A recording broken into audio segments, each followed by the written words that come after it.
Okay. So we used to call this a healing circle, and for almost 10 years, 11 years. And I decided I want to change it to now and then a gathering. And so it's unique because there's a lot of healing circles all over the place. And the reason why I say now and then is it's a perfect example of today's conversation that we want to have a new conversation today for us of what's going on today so that we can have a new tomorrow for us, the then. You get that? So how many of us have you all been keeping up with the news? Yeah. Something like that. Something like that. Well, you can't help it. It's everywhere. That's it. You really can't help it. Even if you go somewhere, even if you're not on keeping up with it, somebody will tell you about it. Is it not? Absolutely. Absolutely. And if you don't want to hear about it, all you have to do is to walk out somewhere or jump in on Facebook. Yes, and somebody will be talking about it. Absolutely. Okay, and it is always the case. And news, when big news happens, always a lot goes on very quickly. So, and let's see. All right, let's zoom that in. Let me see. Okay. All right.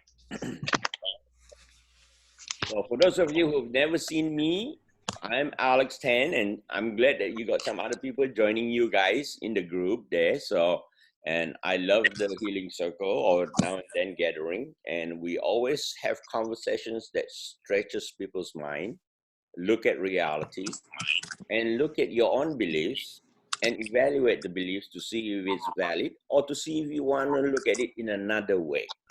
Okay, so shift does happen here. Okay, and let's see. So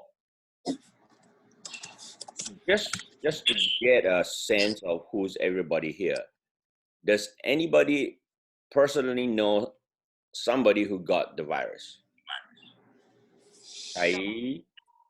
Oh, I do. Lini. Okay.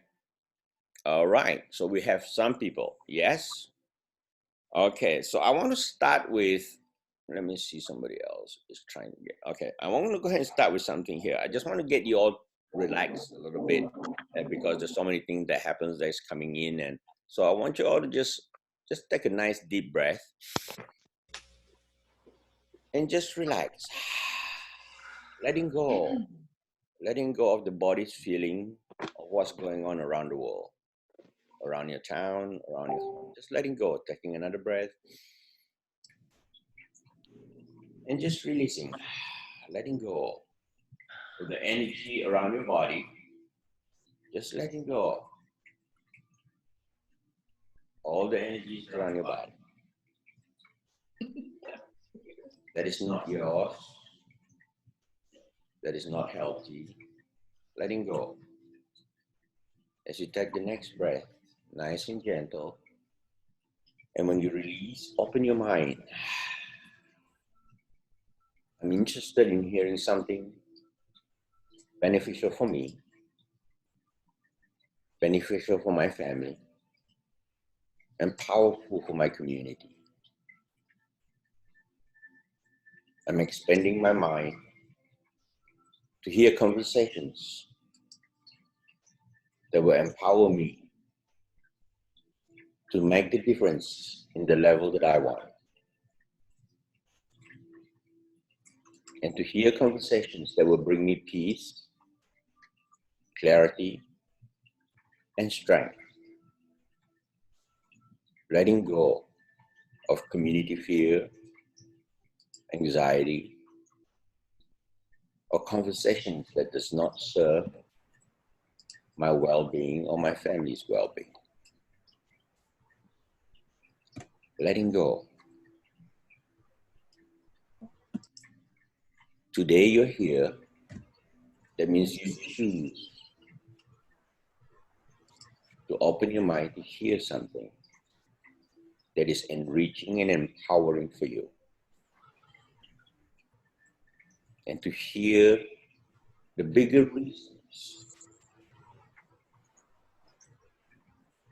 of why this is happening in our lifetime.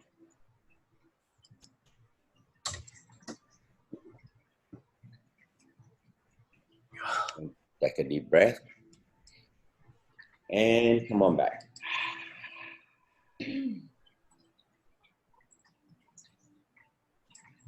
Okay, feel better?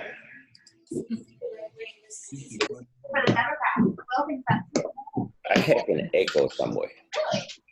Mm-hmm. I do too. Republicans to succeed. Let's see. Right-wing conspiracy theorists are saying this is caused by the Democrats. Okay, we have news going on somewhere. How can I put on hold? Put on. Super serious about it because we've got to mute our things, everybody. Okay, if you guys have sound in the background, can you please mute it, or we have to mute everybody? Okay, I have to unmute myself. Okay. Okay. Can you all hear me again? Thumbs up. Yay, Austin. Yay. All right. So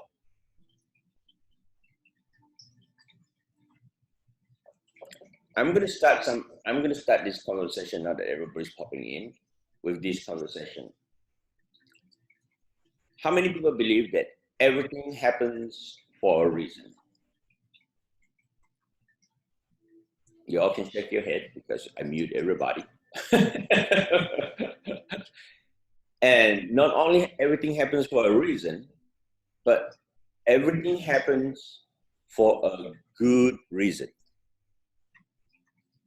Yes? So I want to open the mic, honey. Can you open the mic?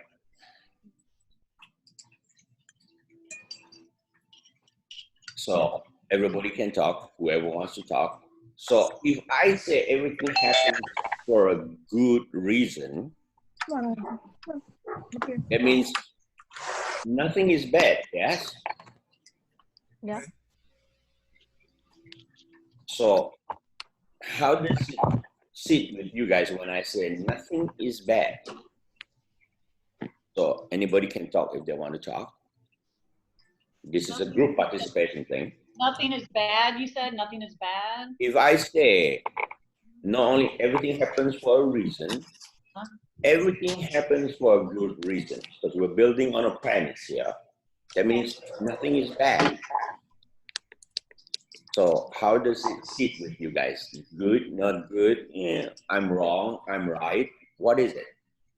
I think I agree with what you're saying, because I think that what's happening is the purpose is for the higher good. That's what I believe. Okay. The purpose is for who's talking? Kimberly. Kimberly. Okay, I couldn't quite see you. You're very dark over there. Oh, sorry. The light on. Yeah, you're right. Oh, there you go. Let there be light. The Yeah. light is on. Yeah. Yay. So as you can see, we like people to participate in this group, and so we want to interact here. So correct, Kimberly, if everything happens for a reason, there's a bigger reason. Yes? So when nothing bad is happening, because if you can live by that simple principle alone, if everything happens for a reason, you will have a different attitude to life, because you cannot use that is bad, that is bad, that people is bad, that thing is bad. As you can see, I did not use the word coronavirus out here. I said this is a current event, and this is a current event of our life, our lifetime, all of you, our kids. This is our lifetime, and the way this event is happening, it's happening in the whole world, is it not? Yes. It's affecting the whole world, and it's actually happening. It's like never before. Yes, the way it's happening. Right. You know, we've heard about it, but never before this way. You know, So it's very interesting. It's happening in your lifetime that you're born here. Okay, it's not before and not after. And so when I said this is something very important in your life, what do I mean by that? Can you all think of, I know you all have some ideas, so share some of your ideas why this is so important. Well, as light workers, this is our time. This is our time. Okay, very good. John, thank you. What else? Okay. I was saying that this is happening globally. So it's almost like a commonality. It's almost like unity. I mean, it's in the world, even though, we have to come together for something that we're all struggling through together. Yeah, it's a global impact, correct? Yes. And we have to come together. And we have a different way to come together now. You see that? Alex? Yes, Brian. It's Brian, yeah. I think it's, forcing us back to core values, family, friends, faith, what that happens to be for each of us. We were riding the ride, with prosperity and abundance and in some cases excess to all that. And we sort of forgotten, at least many of us have, what's so important, or more important. So I think by putting us in this position and making us perhaps more vulnerable, it will bring us closer together, and you're going to question your faith. And so I think it does serve its purpose, even though it may be difficult. Might be a difficult ride, but having the right attitude will help. And there's a silver lining to it. How many of your life has been changed this week? Yeah. Everybody, I think. Yeah. Oh, let me ask this way better. How many people's lives are not changed? Not mine. So not many are not changed. Believe me. I think it depends on how you qualify that. Oh yeah, not impacted by this current event. In other words, significantly or something. I mean, everybody's been impacted just by going to the grocery store. grocery store, gas station, yeah. So give me a bigger picture. Give me a bigger reason. Soul lesson. It is definitely a big soul lesson for everybody. Yes. So we're gonna go in deeper conversations with regards to soul as well. So what if I say to you guys, this virus that's happening the way it's happening, what if I said this virus is actually a virus of the mind too? Oh, definitely it's a virus of the mind. Mm-hmm. Yeah. Well, why do you say definitely, please, John? Because people, a lot of people are panicking, and this went viral, and it is affecting people's moods and their decision making. Mm-hmm. And so you really have to get centered in yourself so that this doesn't like carry you away on a white river like a white river rapid. Yes, that happens to people personally. What if I say it's a bigger thing? It's a global virus. Wake up. Yeah. Global virus of the mind, not just an individual virus. So what does that mean? Okay, I say it's a calling that we need to evolve from the old, because the virus is new, right? So it's calling for humanity to all reevaluate and evolve. What is old, right? It's no longer useful, because what old ways that we are used to will no longer work. You can see it from every aspects of life, from economics to the psychological, the medical stream is no longer useful. We need to evolve. We need to find a way to evolve already. This is what I'm seeing this situation. Thank you for sharing, Patty. That's very important what she's saying. Yes, things are changing so fast, and economy, economy, health, work, all of that is changing. And Beth over there, global cleansing, she says, on all levels, physical, mental, emotional, and spiritual. It's going to be cleansing. People who are not healthy will be gone. And things like that. So there'll be numbers that will be going, but we're going to come back and talk about that. But I want to hear virus of the mind. What else that is bigger? Because we are growing at a technology age where everybody's learning so fast and so much, and the whole generation is being taught what? Money is the most important thing, yes? Yes. Work is the most important thing, yes? Yes. Okay? And it's like war is big, yes? Yes. Okay? It's like the priority of life has been lost. You get that? Or changed so much. It's like I hear family says, oh my God, now I am stuck with my family at home. And it's like, I can't stand my husband. Oh my God. And it's like, I didn't know. I had to be with my wife for 3 days. Oh my God. And it was really? I mean, it's like I'm now stuck with my kids for the whole week. Stop. You hear that? Why? They're so happy to run to work. They don't have to see everybody. They're so happy to go. I'm so busy. I am doing my work. I am running on the road, going sales and doing it. This is like peace driving in my car. And it's like the work that people are doing, they're not even happy. They're heady. And so why is it a global change here? Because many people really don't like their life. Do you understand that?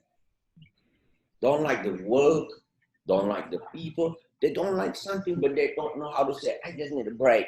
I need a change. I just want to be with my family. And how many people complain, I never have time with my family. And then when they're forced to have time with their family, they say,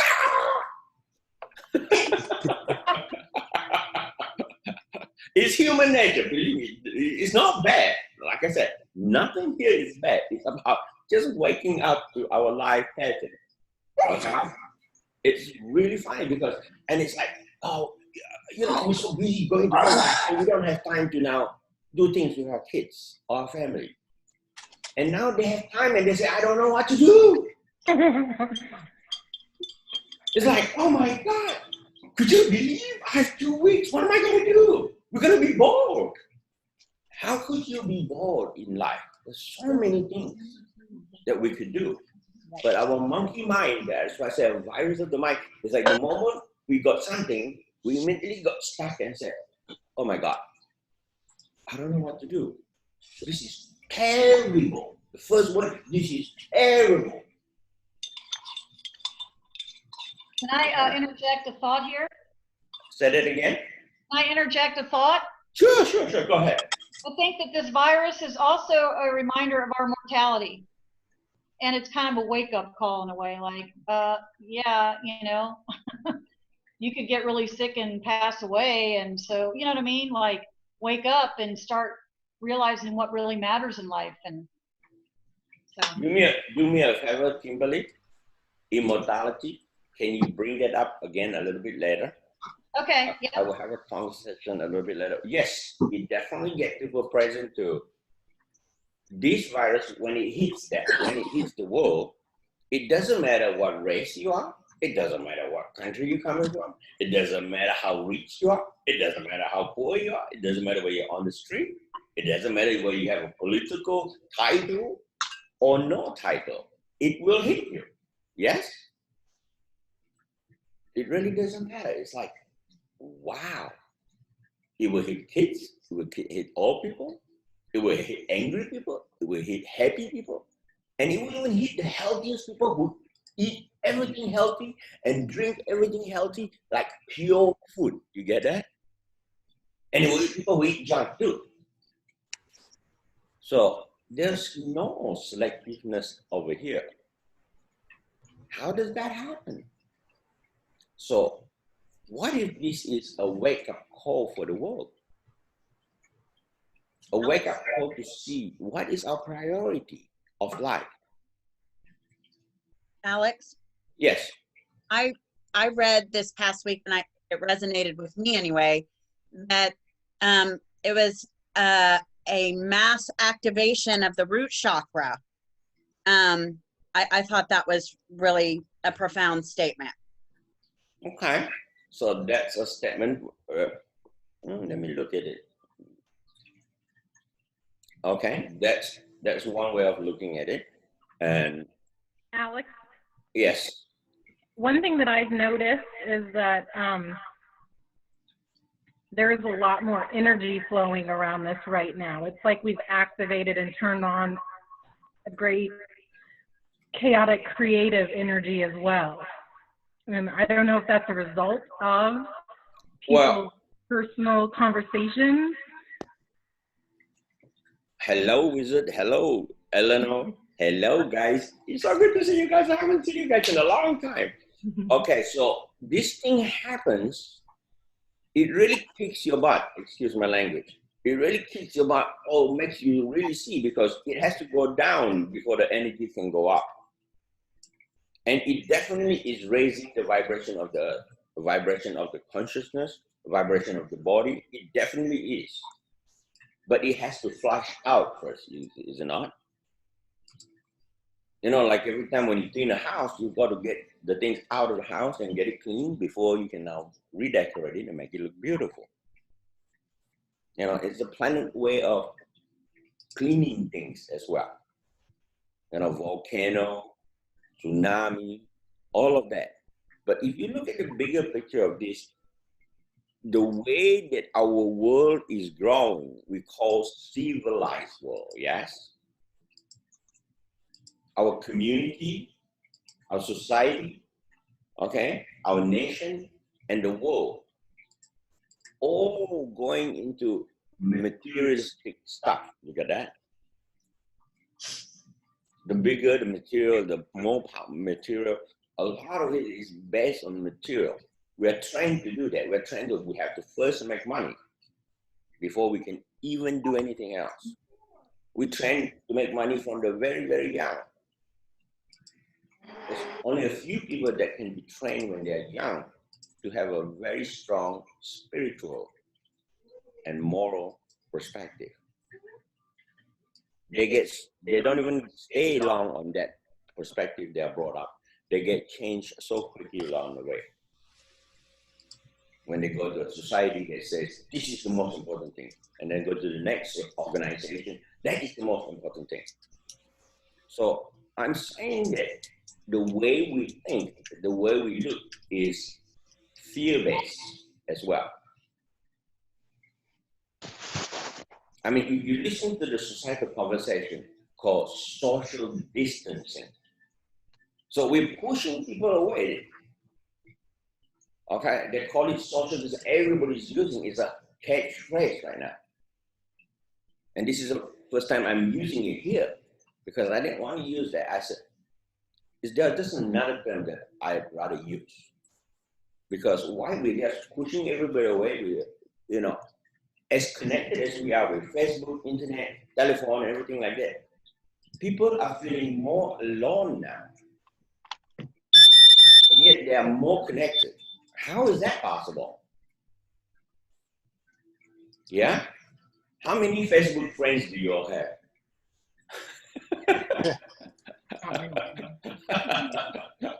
only have like. Hey, Facebook people, I'm sorry I cannot go live with you guys. I am still trying, but it's not going through. So you guys cannot use Facebook Live. Have to join me on Zoom. It's already telling me, don't go there. Okay. And so we were here in Zoom. So what I'm saying is, I notice I work with so many people. They feel they have so many people at work. They have so many people in Facebook. They have so many people in their family, but they feel not appreciated, heard, understood, or even connected. So society's priority of getting together is texting, yeah, Instagram, yeah, and Facebook. And then when you sit at dinner table in restaurants, what do you see? Do you see cell phones out there?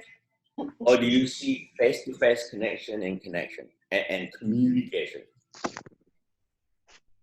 I give an exercise to some of these people. I says, look at what is the current level of communication that is running out there. Elizabeth, what was your experience? It is very unhealthy. People are just firing out what's at the top of their brains to the other person, and the other person quite literally is tuning out by either looking at their phone, drinking wine, either talking over them. And so neither person is actually really, truly, honestly listening or feeling like they're understood. Are they actually having a conversation or a complaint session? Oh no, it's just one person complaining to the other. You all have seen this, yes? And Joe, do you want to share your experience of observing communication?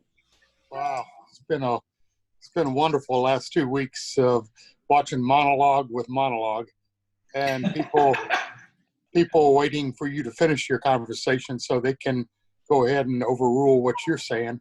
So they didn't even hear what the other person said, and it's like, and I saw, I'm gonna be nice, maybe 96% of the people were like that. It's like, I think it's probably even lower, even higher, that people were not listening to each other.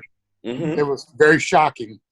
I saw maybe 1 or 2 people for real that actually were listening, eyes not moving all over the place when people are talking, trying to think of what they're going to say next, body language, not engaged. It's pretty sad. Yeah, I think they communicate better with phones with each other than they do face to face. So why do you think, with a world of so many ways to communicate, we feel we're not heard or appreciated?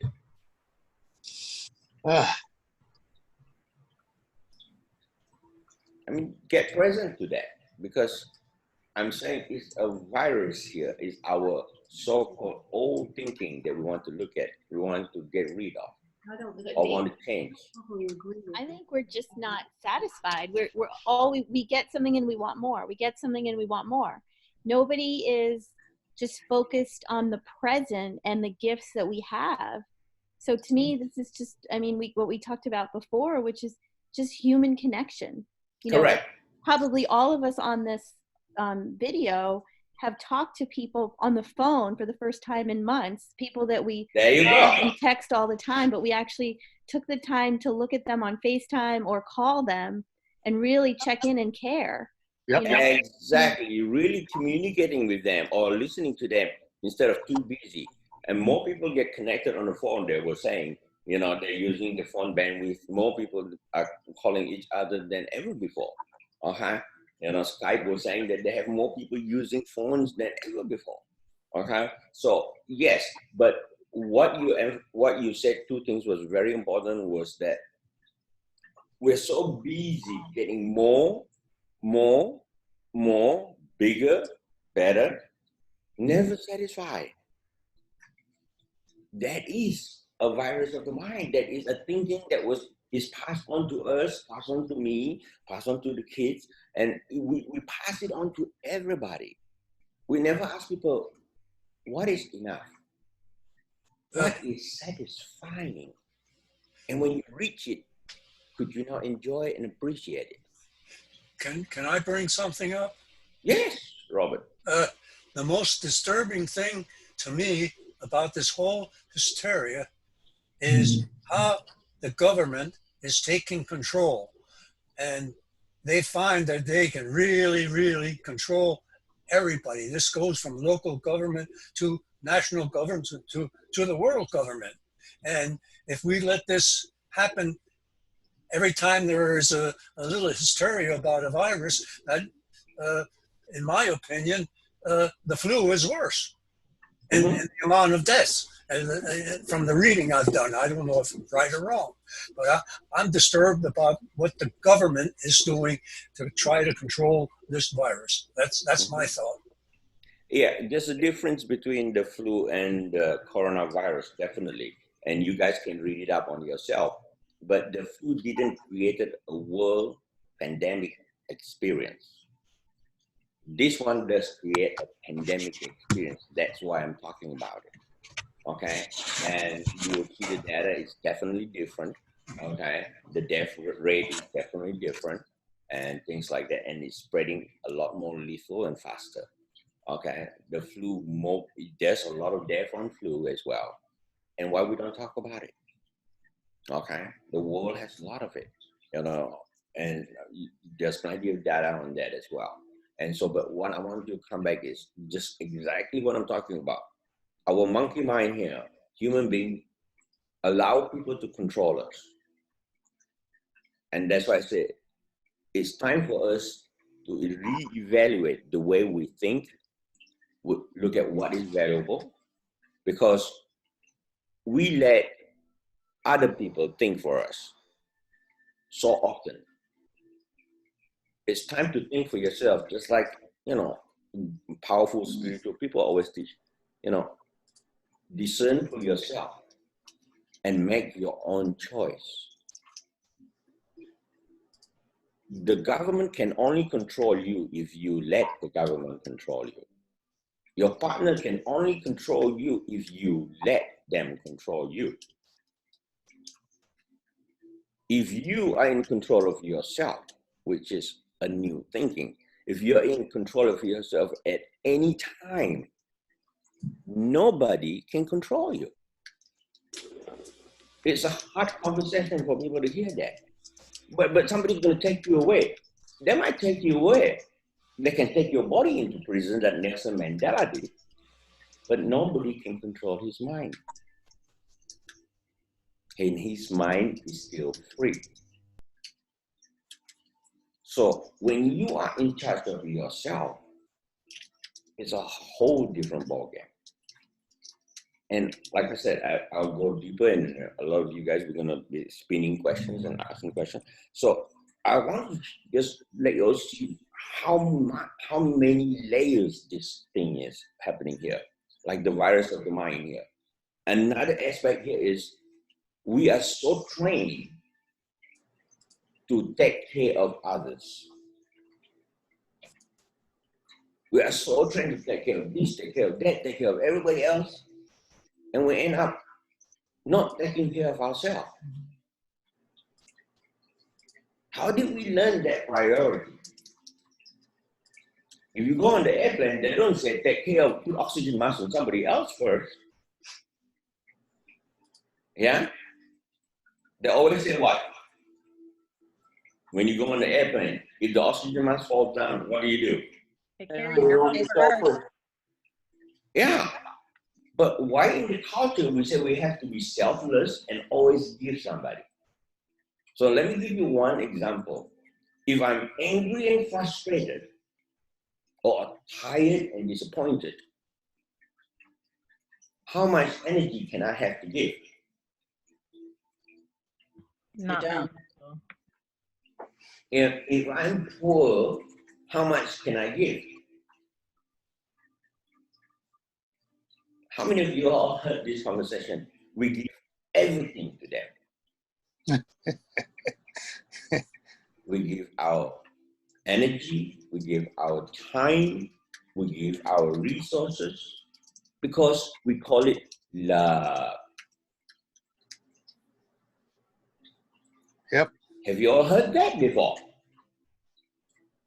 Yeah. So what I'm saying is our priority somehow has shifted from the oxygen mask here to the oxygen mask there. And we call that this is supposed to be our society's way of doing it.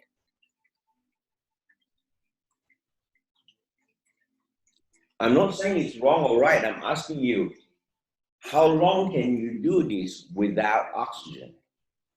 Yeah, not very long. Yeah. And a lot of people say, I want to help people. And yet they're so tired from working, taking care of this, taking care of that. By the time they come back, they just want to sit down on the couch and watch TV. So what's the energy left to help people? What if I say that's kind of backwards, yes? Just one attitude. What about health? We take care of so many people and our health goes where? Yeah? Body, mind, and spirit. What about families? We take care of all the family. We focus so much on everybody else. We put ourselves last. Have you all heard that before? Are you seeing there's a pattern here? There's so many little thinkings that we don't even think about. And that's what I'm saying. It's the virus of the mind here. Our whole societal priority.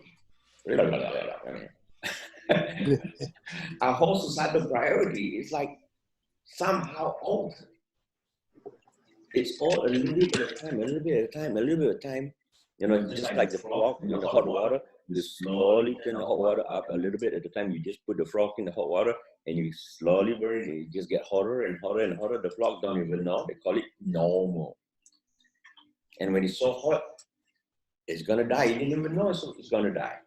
What I'm saying is, this is a very important time in our whole world culture, because every world is running on the same stock market principle, on money principle, the same spirituality principle, the same family structure now. It's like every country is running similar now. They're all using each other's concept, but it's an old concept that has not changed its value to something of personal level.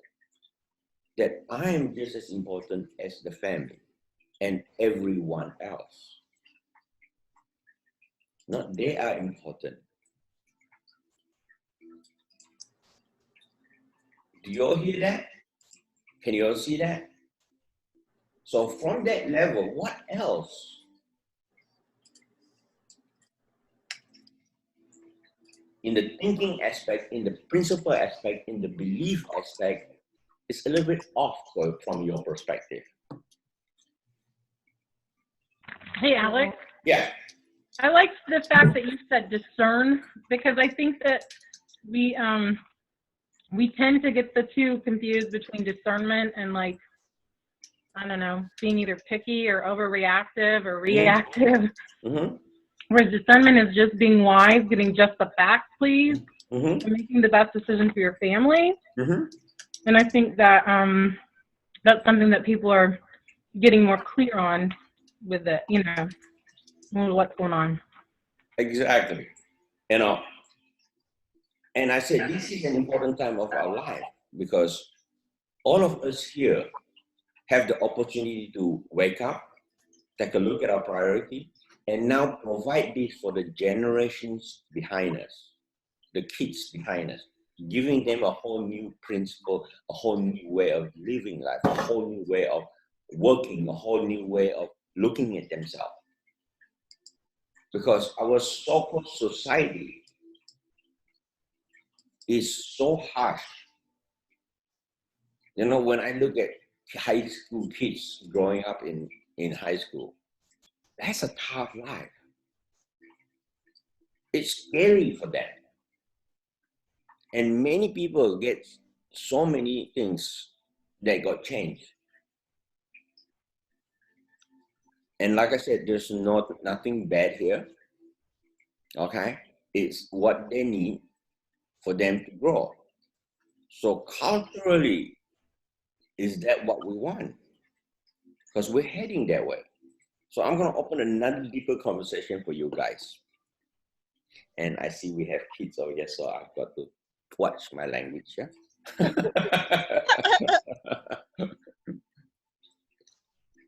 Okay, I'm going to propose to you guys to think a little bit bigger here. Every one of you agree that the soul, yes? We have a soul, yes? Yeah. And are we on a soul journey here on earth right now? Yes. Okay. So if everything happens for a reason, and we are on a true soul journey, not just a human journey, but a soul journey experiencing human life, how can something like the coronavirus happen in such a big scale? Say that last part again. How can, that if we are on a soul journey, living a human experience, to have such a big pandemic, how can this happen and why? Because we're all connected. We are all connected. So if we are all connected, that means we can all not get it or we can get it. How does that occur? I think we keep putting it out there. We keep writing it into our own histories. We keep saying, hey, this is going to happen. So it happens. Yay. Yep. Okay, so I'm going to add one more element here as you're thinking about it. Who's supposed to get it and who's not supposed to get it? Too many people are asleep. Too many people are So that's asleep. why they let the world affect them. And that's when the world affects them. Well, here's the joke of it. Whether you're asleep or not, you're going to get it. If you're supposed to get it. Like I said, even if you're healthy or not, if you're going to get it, you're going to get it. And Maybe so, that's one of the what purposes. options do you have? No. So, like I said, I'm going to come back again. I said, this is a little bit deeper thinking here. It's like we say nothing is bad, so this all happens for a reason, and we're all gathering together because of this, and families are gathering together because of this, and communities are changing and looking at the way they work because of this, and the whole school system is changing because of this. So there's a cultural waking up. And I'm saying now, this can only happen when what? When, Alex, can you hear me? I can hear you. I think a lot of people were worried about biological warfare a long time ago, but Yes. nobody could get into these different countries and control it totally. Mm-hmm. Yeah. So that is true. Nobody can control that, because you can just send somebody and it can go to any country and can spread by just one person coming in. Okay? Those things are already studied and understood. I'm not talking about that. In other words, let's take the example of 9/11. For a lot of you in New York City, it still triggers memory, but how can 9/11 happen? What if I said to you, that can only happen if a community or a country or a society in that scale agrees that that is needed to wake that community up? Just like the virus right now. That means the world, as we say, connected, the souls have agreed that if we don't do something, this thing has been predicted by many people that this is going to happen. If we go the way we're going, our soul will say, let's get a group of us together and say, we're going to get this. We're going to wake them up. So who's going to get it? We're going to have enough people, enough country that is also willing to get it. So I'm proposing that there is a theory called soul contract for some of those people who have not heard it, is the soul contract to get it, or soul agreement. They can either get it or not. So they have a choice there. Those people who have soul agreement will have a choice. The soul contract will not have a choice. They will actually agree that I'm going to get it and I'm going to die. There's enough number of people that will die that the world will wake up.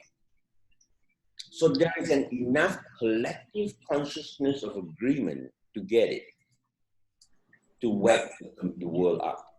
Is that like a tipping point?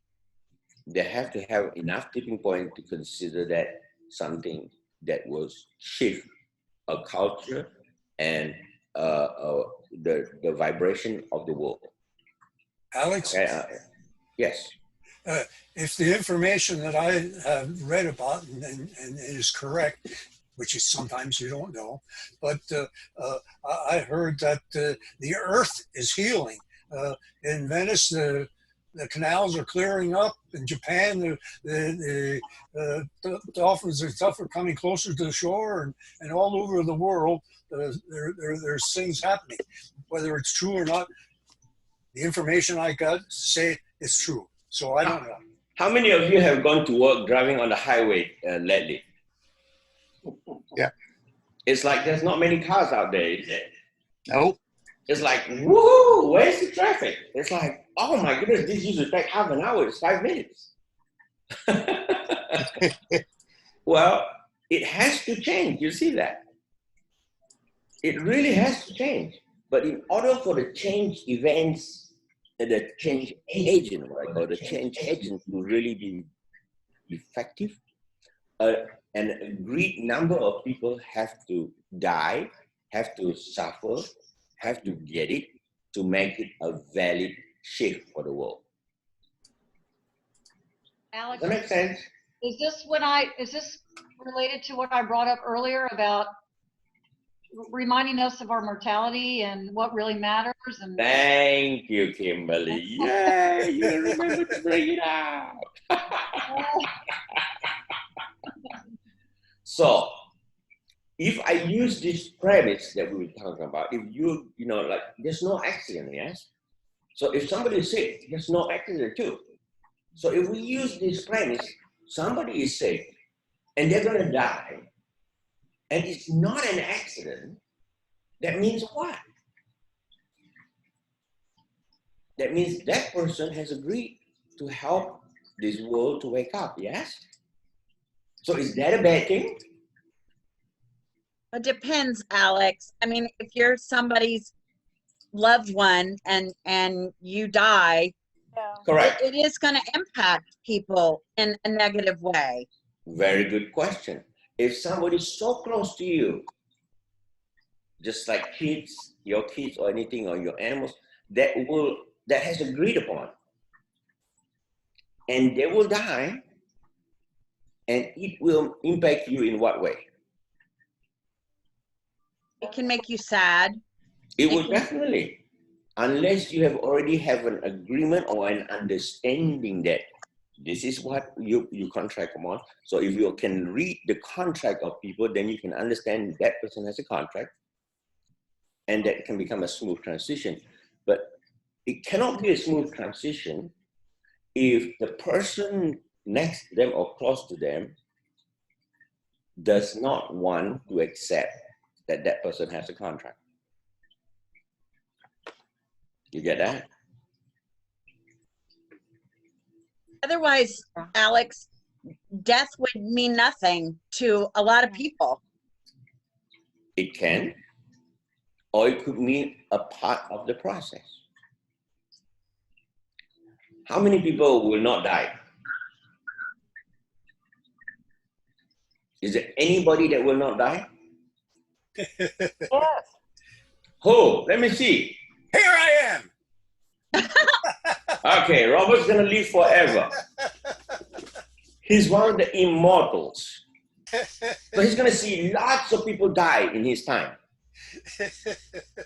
And people are gonna question who he is, because he's gonna have to move around, because he cannot say, I'm 400 years old. Okay? So I take care of myself. So to even understand my concept here, like I said, you guys are coming in to really go deeper in this spiritual adventure here, to even talk about deeper conversation here. Every one of us already has chosen a method to die, or several methods to die. And every one of us has all chosen who's going to be there or nobody's going to be there when they die. And you already have an agreement of how, when you go, not when you're born, when you go, that the lesson that they will learn, they will have to learn, the people that's close to you. Let's say a baby come and have a contract. The baby comes and grow and just want to experience childbirth and go, poof, I've experienced it, and now I'm going. So the baby is going so quickly, but the baby have to have a contract for the mother to learn something. Can she handle this process of birth and dying? And so now the mother has to go through a whole process of healing. You know, watching a movie that the mother and father couldn't heal this process, so they break up and then they come back. But the healing process of one death and the learning process of the family of one death can impact the whole community, like a shooting in a school, or the family, the whole family will break up and come together. So is that good or bad? It happens every day. We don't see that, we don't talk about that, but because coronavirus killed a group of people in Italy so much that we are shocked and scared. But it needs that shock factor for us to wake up to our old doing, yes? And I said, it has a big impact, an impact big enough for all of us to wake up and even talk about it. So I know this is kind of a deeper stretch here. I said, people have agreements to be willing to get coronavirus.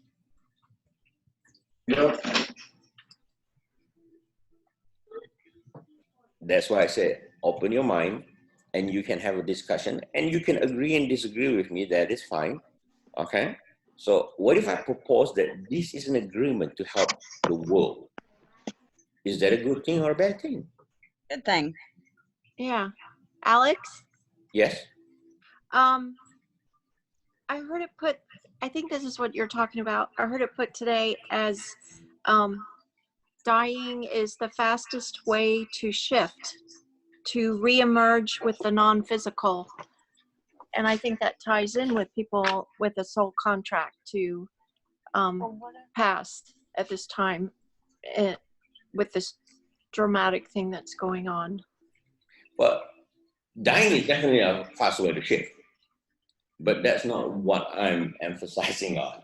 Okay, yeah, dying is definitely a fastest way to get back to your soul group. Okay, okay, but there are other ways we can get back to the soul group. We don't have to die to do that. That's my theory, and that's what I teach. Okay, we don't have to die to go back to our soul group. But yes, that's a fastest way. But it just feels like so many people choosing right now is gonna kickstart the rest of us into like living more on purpose. Correct. How many choices? Yeah, as a human being, what is the fastest way for us to learn? To pain. Pain. Usually the people that work with me knows this answer really well. What is the fastest way for human being to learn? Suffering. Pain, suffering, and fear, yeah? Because if we don't have any of that, we just enjoy watching our football and go home and sleep and then go work again and watch our football and enjoy. It's like, oh, we go party. We don't have to. Nothing changed. It's the same thing over and over again.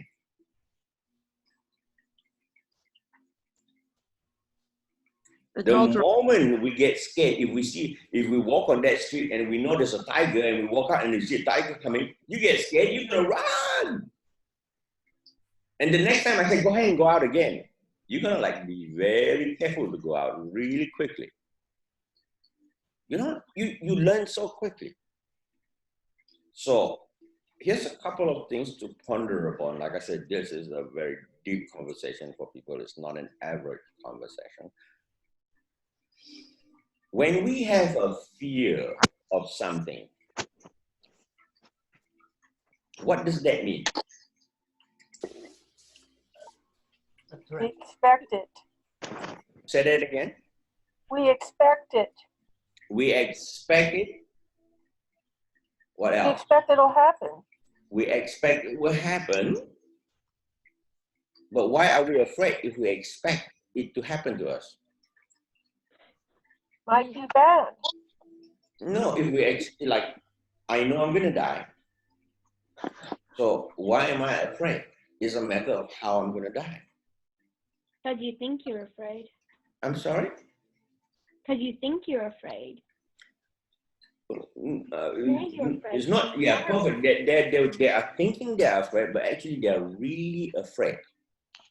There's a reason why. For everything, there's a reason, yes? So there, you know, fear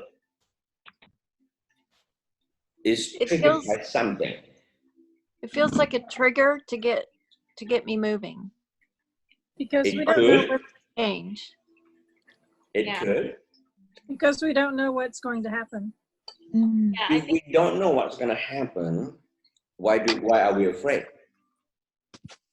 we know we're on the cusp of some sort of Somebody said something about Costco. Toilet paper. CUSP, Alex. Hold on a second. Let me hear a little bit. Let that person speak. Go ahead. There's complete change on the other side of what's about to occur. Like you feel fearful because you know that something's about to get stirred up or changed. Correct. Yeah. People feel like it is supposed to happen to them. There's something that's about to happen, but it's usually they don't even know what it is. It's like the unknown. And most people are so fearful of the unknown, whether they're supposed to or they don't want to or they're not. Yeah, it's the unknown. You get that? But they know that it has to happen somehow, or it's part of their journey. That's what I was trying to think of. Yeah. I think there's a lesson around letting go of trying to control. Yes, definitely. A lot of people want control, and they're afraid of losing control. Okay, so when you come to life and death, fear is bigger than that. Okay, so it's definitely bigger than that. So, yes, Kai, you want to say something? The reason why people are fearful is because they are seeing themselves as flesh and blood, like just human, but they do not understand or embrace that they are actually infinite soul. There's a soul in earth.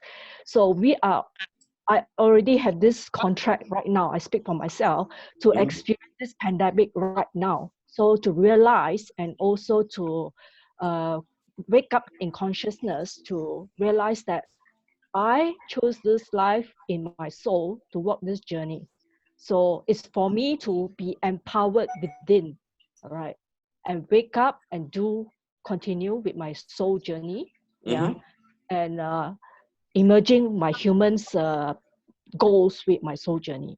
So this is why people are fearful. They see themselves as just being human, being small, rather than being a soul. So you're saying a lot there for people. I'm going to break it down for people over there. You're saying something, a really big conversation because you've done this work a lot. So and not feeling they're in control. And not feeling they're in control.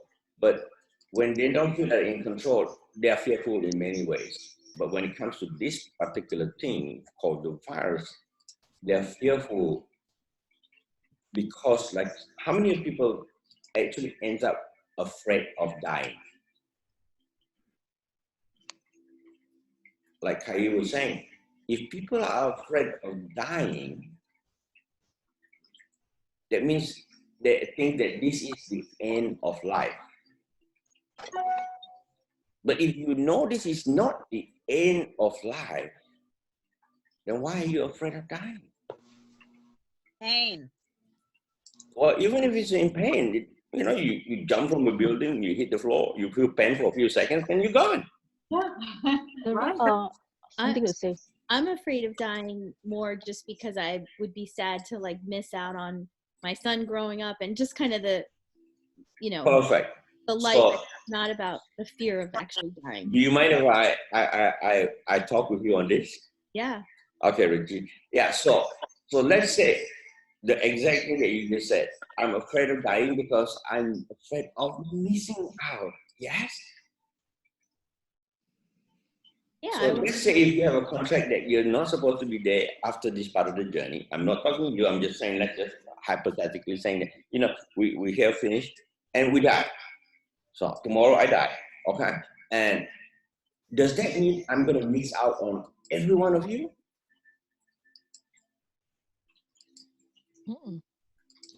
Yes or no? I'm going to be elbowing my way to the front of the reboot line. That's just me. So if I die tomorrow, literally if I die tomorrow, will I miss all of you? You guys might miss me. But will I miss you? Oh, no. Yeah. And will I be able to still see you? Yeah. Yes. You will. Yeah. Yeah. I will still be able to see you guys. I will still be able to see my kids. I will still be able to see everybody. Yep. So what am I missing? The physical interaction. Physical food. interaction. All the good Yes. Miss So Hugging. we're not missing on them. We're missing on the physical experience. Right, all the good food. And the food and my cheesecake. But what if I propose to you, so to release the fear for you guys, what if I propose to you, there are many theories that if you guys are willing to volunteer, I'll jump into your body and you eat cheesecake and I will experience the cheesecake with you. Yum, yum, the both of you is a win-win situation. And I'll share my wisdom with you guys so you guys get instant wisdom. Wouldn't that be cool? You trying to create soul contracts with us now? You're learning very fast, Ruchi. You are learning so quick here. You are like releasing your fear and playing a whole new game here. And like I said, this is not a traditional conversation. This is a conversation that is a lot more progressive in the way of thinking life is bigger than this. Okay. And so yes, I am actually creating new contracts like I'm creating new contracts for my next life. I prefer carrot cake, just so you know. Mm-hmm. Just saying. Yeah, you see, because if I die there, you all can join me in the next life. Like I said, I've already created in my next life. I'm going to come back and I'm going to be a quarterback, the best quarterback. And I'm going to start very young to learn something so special. That this kid has an attitude so strong that when he goes up to be powerful, he's going to change the game of football. The attitude of football. He's going to change it where football is not about beating the other person, it's about your self-development. Like going to a kung fu school, you develop yourself to be powerful. Alex, something weird just happened with the sound. Yeah, I can't hear you. Your sound. I'm unmuted. Yeah. Can you all hear me now? Yeah, that's better. Yeah. Yay! So I guess you guys are not supposed to hear my football story. Yeah. We've heard it too many times, Alex. No, for my next slide. So for those people, the new people, so no problem. So so too many times. So we're gonna go. So what if I say there's no missing? Now, what's the fear? Yeah. Family. Just human portal. Family, you can still see it. You can still experience it. You can still show up for them. Actually, I have a lot of clients that family show up for them. I have people who can actually see that family members from the other side. Right, Elizabeth? I do communicate and see spirit every day of my life. They are on the other side and in the earth dimension as well. Exactly. Okay, I see something. So, if that is the case, the theory of death in Earth now has shifted for you guys. And like I said, this is not wrong, this is not right. I'm proposing to you. Fear has been taught, but if you're teaching yourself here that my life continues,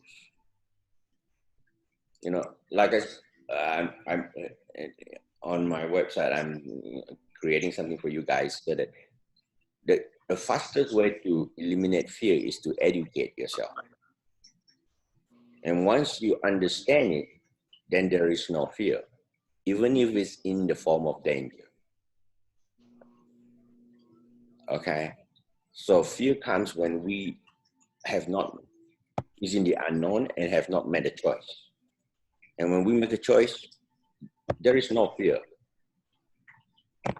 Okay? So I'm saying this is something that this has happened to make everybody to wake up to see something very important for our life, yes? So I want to give you, do you have any questions about this? I know I went too deep, and I'm probably going to go and have a deeper conversation in a different way to help people understand all of this. But do you have any questions about what we're talking about? Life continues. And thank you for Ruchi sharing with me. It's like, so now she has no excuse. Okay, she can go anytime. And she can stay anytime. She can choose to stay anytime. So the next session, you all will actually like it. Let me make sure I'm on. Okay, the next session, you're actually gonna like it.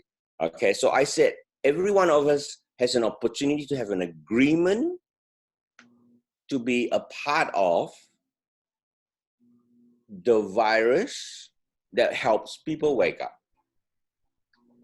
An agreement is different from a contract, is it not? What are the differences, Alex? A contract usually means it's more concrete. That means usually it's a high probability of you getting it unless you choose to break the contract. An agreement means you have a choice. An agreement means you say, you know, let's agree to meet for dinner on this Sunday. We agree upon that, but come Sunday, it's like, you know, John, I am very tired. You know, I think I'm going to stay home. So I can break that agreement. You see that? So what if the souls that have already died and the souls that are going to get infected have already agreed upon that? Or even have a contract upon that. So is that a bad thing? No. No. You know, why do you think intuitive people can read ahead? Is because they can read these agreements, they can read the contracts. They can actually see how many people, they can, you know, people who can see those things, they can actually read into that. Okay? So it's not an unknown thing, it's not strange, it's not surprising. It's constantly happening. We just don't know about it. And I'm proposing to you guys to wake up to it, because right now, like you say, it's a time of awakening in the consciousness. That we don't have to scramble. We can be at peace with whatever is happening in whatever time is happening. It's not just this, it's the next thing and the next thing and the next thing. So if we have peace, it's like, I'm supposed to. So I make my arrangements, have a good time, everybody, and I go party. And then my honey give me a Viking ceremony.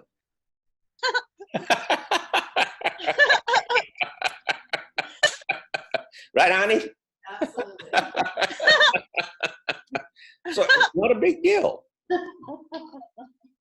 You know, the samurai has trained himself to actually, it's an honor to die in battle.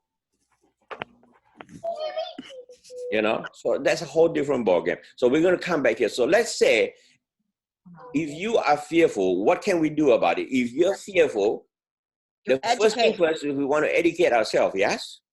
Yes. What is the fear? You get that? what is the fear? So throw me some of the fears so we can erase and eliminate it. What are the fears that you all have? Just throw me some of them. Hey, Alex. Yeah, I have a fear. I thought I was okay with death, and then I still fear missing out on experiences and like goals and accomplishments in this body. So very good question. Fear on missing out on goals or an experience in this body, yes? Okay. So when we fear, like when we are afraid of something, it's because the goals, usually it means our soul actually says you're supposed to have done it already. Is it a goal that you have not done that you know you're supposed to have done? Exactly. So sometimes when a goal that has not been done that you know you're supposed to do, and there's a time or contract that you might go, so what do you do about it? But you don't want to die because you want to experience that first, right, Austin? So what if I say to you that that is a window for you to go, or a door for you to go, but you haven't finished your goal? You could actually tell yourself, so I know I can go. I know I have a contract with all these people that help. If I go here, these people are going to have to learn my lesson. What if I say, I don't want to go yet. I want to go to the next door, but I'm going to make sure I'm going to finish my goal before the next door. You get that? Mm-hmm. And once you accomplish that goal, you will feel so at peace. Or even if you just do a goal where you say, even if you cannot finish the whole goal, like build 5 buildings, you cannot say, I just want to build 1 building, just to feel what it feels like. And I build that 1 building, you will feel like you have accomplished that goal. Does that make sense? So what I'm proposing to here is that you have the opportunity to choose when you go. So we're going to expand that on the other things too, but thank you for asking. So, and the other one is life experiences. That's the same thing too. When we feel that we want to have that experience, but we didn't allow or give ourselves the opportunity to experience it. And when we die, we will regret. Because the moment you experience it, there is no regret. Like I told people, I prepare people to go when people are ready to die. I say, is there anything that you need to say to this person while this person is still alive? And sometimes they say, oh, no, I tune into them. I say, yeah, there is something. Don't give me that BS. Come on, you got to tell him something. Okay, and I say, okay, everybody get out, let him say it,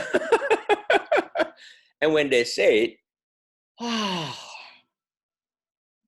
and he's happy that he said it, and the person lived, and there is peace with the death. There is no, oh man, I wish I had said this. There's no regret. I wish I had drink a cup of coffee with him. I wish I had given him this bag. There's no regret because you've done it. And when your soul has done everything that it's here to do, you die so easily. You die peacefully and go. Okay. So Alex, so does that mean that people that are in a hospital for a long period of time, they haven't achieved what their sole purpose is? I cannot classify one thing completely that way because it all depends, because there are some people who actually come here to be sick, okay? And so when they come here to be sick, that means the mother has a contract with the kid to actually help the kid to understand unconditional love. Just like Wayne Dyer had wrote a book about somebody who all of a sudden at, I think 7 or 8 years old, she was a normal kid, and all of a sudden she just boom, gone into a veggie state. They cannot move, and only the intellect is alive. And she took care of, the mother took care, in spite of all the medical bills and everything, for probably 30-something years, until Wayne Dyer one day found out about it and wrote about the unconditional love the mother gave to this child. And Alex, unconditional love? Yes, that's what Wayne Dyer wrote. Wayne Dyer wrote about the unconditional love of the mother to give everything. She sacrificed, yes, but you see how human use the word unconditional. It's a condition, okay? Funny enough. That's a whole different subject. But Wayne Dyer gave all the proceeds of money to that lady. So every one of us have a function for another person. That's why I said I cannot just say, is that because they don't want to? No, it's because sometimes depending on the function of that experience. Okay, so any more question on this? This is like, you guys are asking good questions here. Yeah, I like it. You guys are thinking and stretching your brain, because this is a not many people think this one. Everybody, I don't want to die. I don't want to die. I don't want. Why don't you want to die? You're gonna die anyway. Alex. Alex. Who says something? Oh, Kathy. Yes. Kathy. So I'm not personally. I'm ready to go at my age, especially. I think I've done most of my work, but I don't want to see my grandson be affected by it, or his parents. Well, that is your choice, and that is your agreement. But did you check what is his agreement? No, because I can't. He's a kid, but did you check what is his agreement? Because remember, agreement has no age boundary. I give you an example, like a baby come and a baby die, but there's an agreement of the baby by the soul to help the family to learn their soul lesson.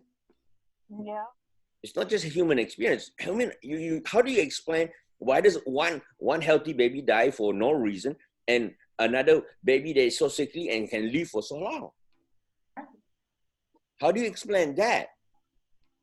How do you check that? How do you check that agreement? There is a way, okay, that the people who are willing to be able to learn and develop and hear the soul conversation will learn how to hear that agreement. But I'm proposing to you that there are agreements that are firing right here, right now. So how to actually understand some of this soul experience, since you asked, I'm going to give you a little bit, a tidbit over here. It's like if there is a draw, like it's like you feel like you're such a draw, like you have to do something with somebody, okay? That draw is so strong that it's beyond logic. That means you have an agreement with that person, okay? And if there is no feelings whatsoever, it's like the contract is done. If there is no feelings whatsoever, I will go our separate ways. We've had long enough friendship, 30 years, but somehow we just feel it's done and we just go away. It's like there's no feelings, there's no regret. It's like so easy, I can go away. That means the contract is done. Okay, but if we want to go away, like in marriage or something, we have to go, but we cannot go away. It's like, we cannot. That means the contract is not done. It's like you try to get away, but you cannot get away. You still come back. You try to get away, something is not done. So when it's done, you can actually go very peacefully.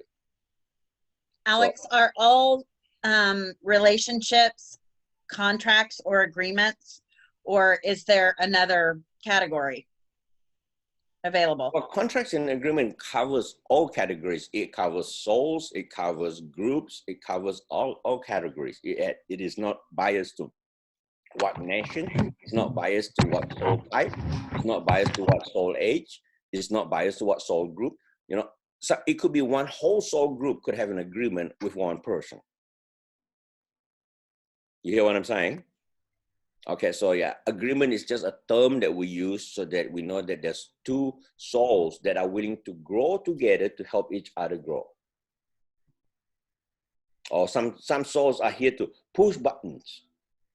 Some souls are here to push people's buttons. I mean, they are so good at it. They come here to beep right away. Boom! And then get beep, boom! And they go everywhere, they push buttons. It's like they walk in the room, push people's buttons.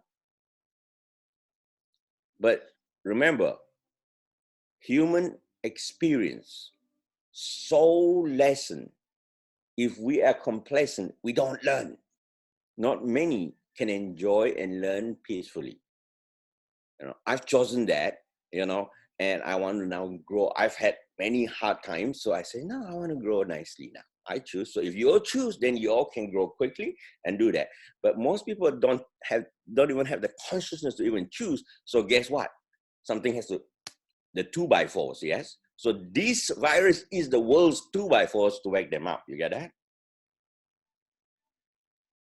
Because we don't want to change. How many of us are so stubborn at changing? Oh, we're so happy with our stubborn, unhappy ways. Oh, we'll even fight for our unhappy ways. We say, this is the way we want it. I don't like it, but I'm fighting for it. You hurt people like that. You know, I have people who have terrible homes,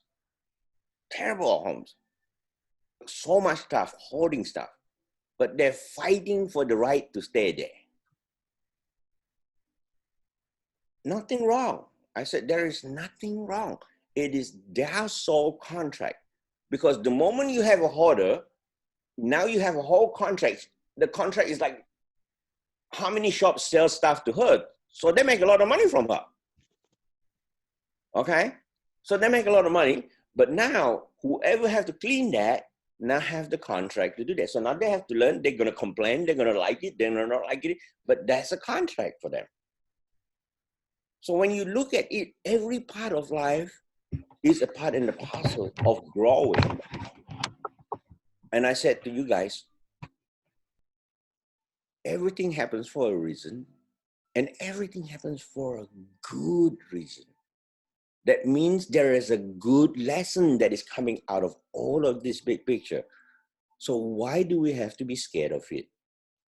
The best thing is to listen to the fear, like Austin was sharing, and then look at it, and then learn from it, and grow quickly. So Austin, does that answer your question? Or does it give another fear? No, thank you. You answered it a while ago. It's beautiful. Yeah. And I can go deeper. There's a lot more in this layer, but like I said, this is a conversation. So I want to go to the next session. Does anybody else have any more questions? Yes. Alex. Yes. So can you give us a personal example of yours where you were fearful of something and you had to go through a process to figure out and educate yourself to not be fearful? Yes. Something like that. I have a contract. My parents sent me to England at the age of 14 years old, okay? 13, 14 years old. I have a contract to do that. My sister had a contract to find a school for me. And my mom and parents have a contract to send me over there. So they were figuring out how to do it. I had no idea. I was 14 years happy-go-lucky. They said, oh, you go to school in England. I said, okay, I go. So the contract was, I'm supposed to go there. And then the contract I have with another boy in England, he's one of the leader of the group. You know, he's supposed to be very nice to me, get all the information from me, and turn it around and make me the laughing stock of the school. I have to learn that. I'm actually very thankful because that completely opened up my senses. It actually makes me now have to use my senses to sense danger before it comes. I now am so good at sensing danger so far ahead. I sense what people intend. I actually force myself to learn how to think and feel and see. I now know how to hear what people are thinking even. Okay? So those things, if I didn't grow from that, I was still, let's see, 12 years ago, I was still so angry at the English people. I mean, literally, English person walked in, I'm gonna fight. But now I'm thankful for the experience. It has opened up a whole different door for me. But that's a contract. I have many contracts and I can give many examples. But what I'm saying to you now, let's say all of you here are here for a reason. What if I said to you, today, some of you can have contract, I didn't say all of you have it, can have the contract to have this. And I don't see any of you have a contract to die from this group, but I do see people outside of you do have some, but I don't see any of you have a contract to die from this virus. You might get it, but I don't see you guys dying from it. So how does that feel for you guys? It gives you some peace, does it not, when you know that? You see what I'm saying? So how do you find out that contract for yourself? I'm saying it to you, but how do you find out?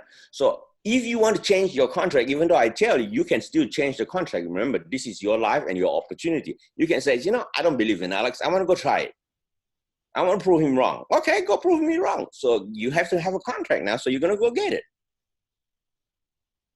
And then when you get it, you're going to say, I'm going to be strong. I'm going to use the theory that Alex is going to talk to me in a moment to see if that will work.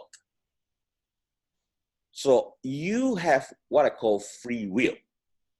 Every one of us have a contract, and yet we have a free will to abide by having a dinner or not have a dinner. Okay, contracts are stronger, like contracts with partnership in life, into marriage and kids. Contracts are stronger with kids, just like, you know, and you guys over here with other. And friendship contract is very strong. So what if I say to you now, how do you look at your own life to see if you have a contract for the virus? Interesting question, yes? Yes, it is. Do you all want to even know that? Yes, yes. Nah, y'all don't want to know, so we'll forget about it. Okay, we'll go to the next thing. I want to know the process. I don't necessarily want to go asking around about the virus.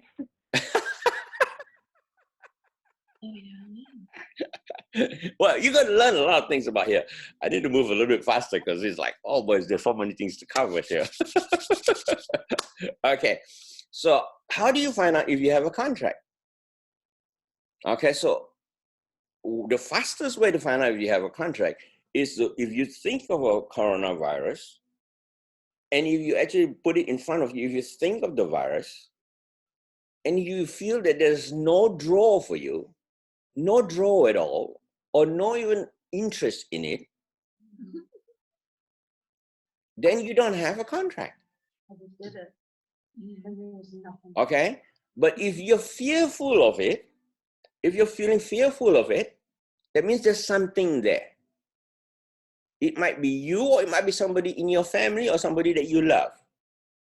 So you might want to check on, is it me that I'm fearful of? Or is it I'm fearful for somebody else? So when you feel, if there is some fear, you want to ask that question.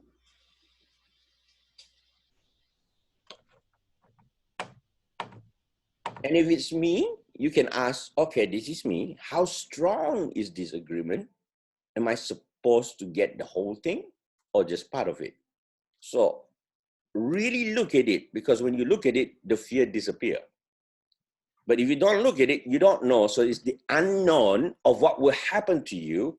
It's going to scare the crap out of you. I don't crap right now, okay?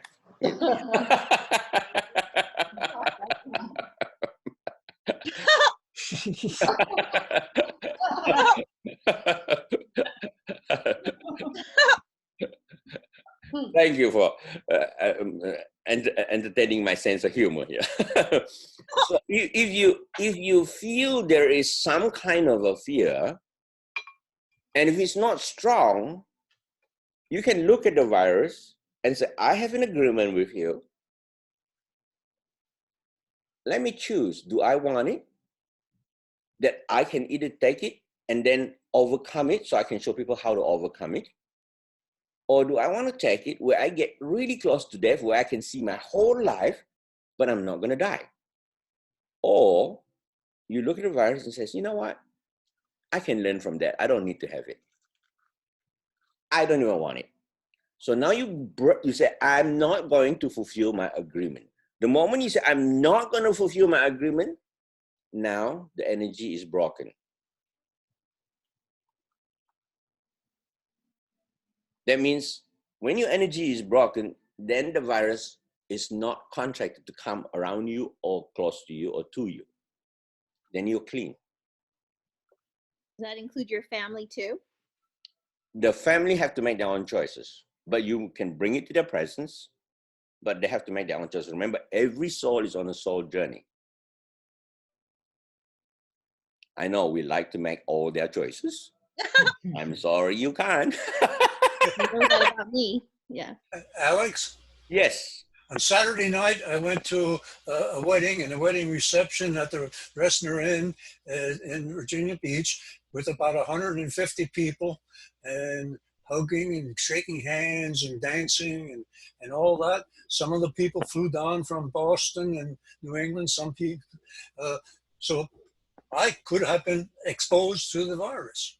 Uh-huh. Now, what I have done, I, I put thieves on my tongue a couple times a day, thieves essential oil. And I also bought a whole bunch of lemons, and I make lemon juice and honey, organic raw honey, and drink that several times a day. So I'm taking care of myself in case I was exposed, and I'm not seeing anybody else. So, but I don't worry. I don't worry about my immortality. Robert, if you're worried about immortality, that's a whole different conversation already. You just created your mortality, okay? Yes. So sorry about that, Robert. If you're immortal, there's no worry. But what you did was to take steps to your immortality, okay? So that's good. So that means, so I'll talk more about what this is, but I want to finish this conversation here. You know, there's ways that you can actually prevent yourself. But the first way that you have to prevent is to see if you have an agreement with it. Do you understand that? Agreement. If you have an agreement, you don't even need any of those things. I mean, if you don't have an agreement, you don't need any of those things. But if you have an agreement, you're going to need all that.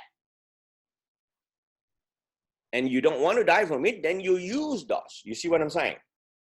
So there's another way also to overcome all of this. So, but you understand what I'm talking about. So let's say if you don't know you have an agreement, what do you do? And you cannot find out that you have an agreement. What do you do? Like Ruchi was saying, you know, the kids might have an agreement. What are you going to do?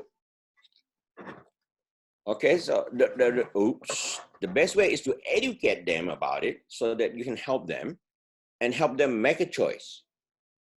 How do you help them make a choice when they are not even present that they have to make a choice?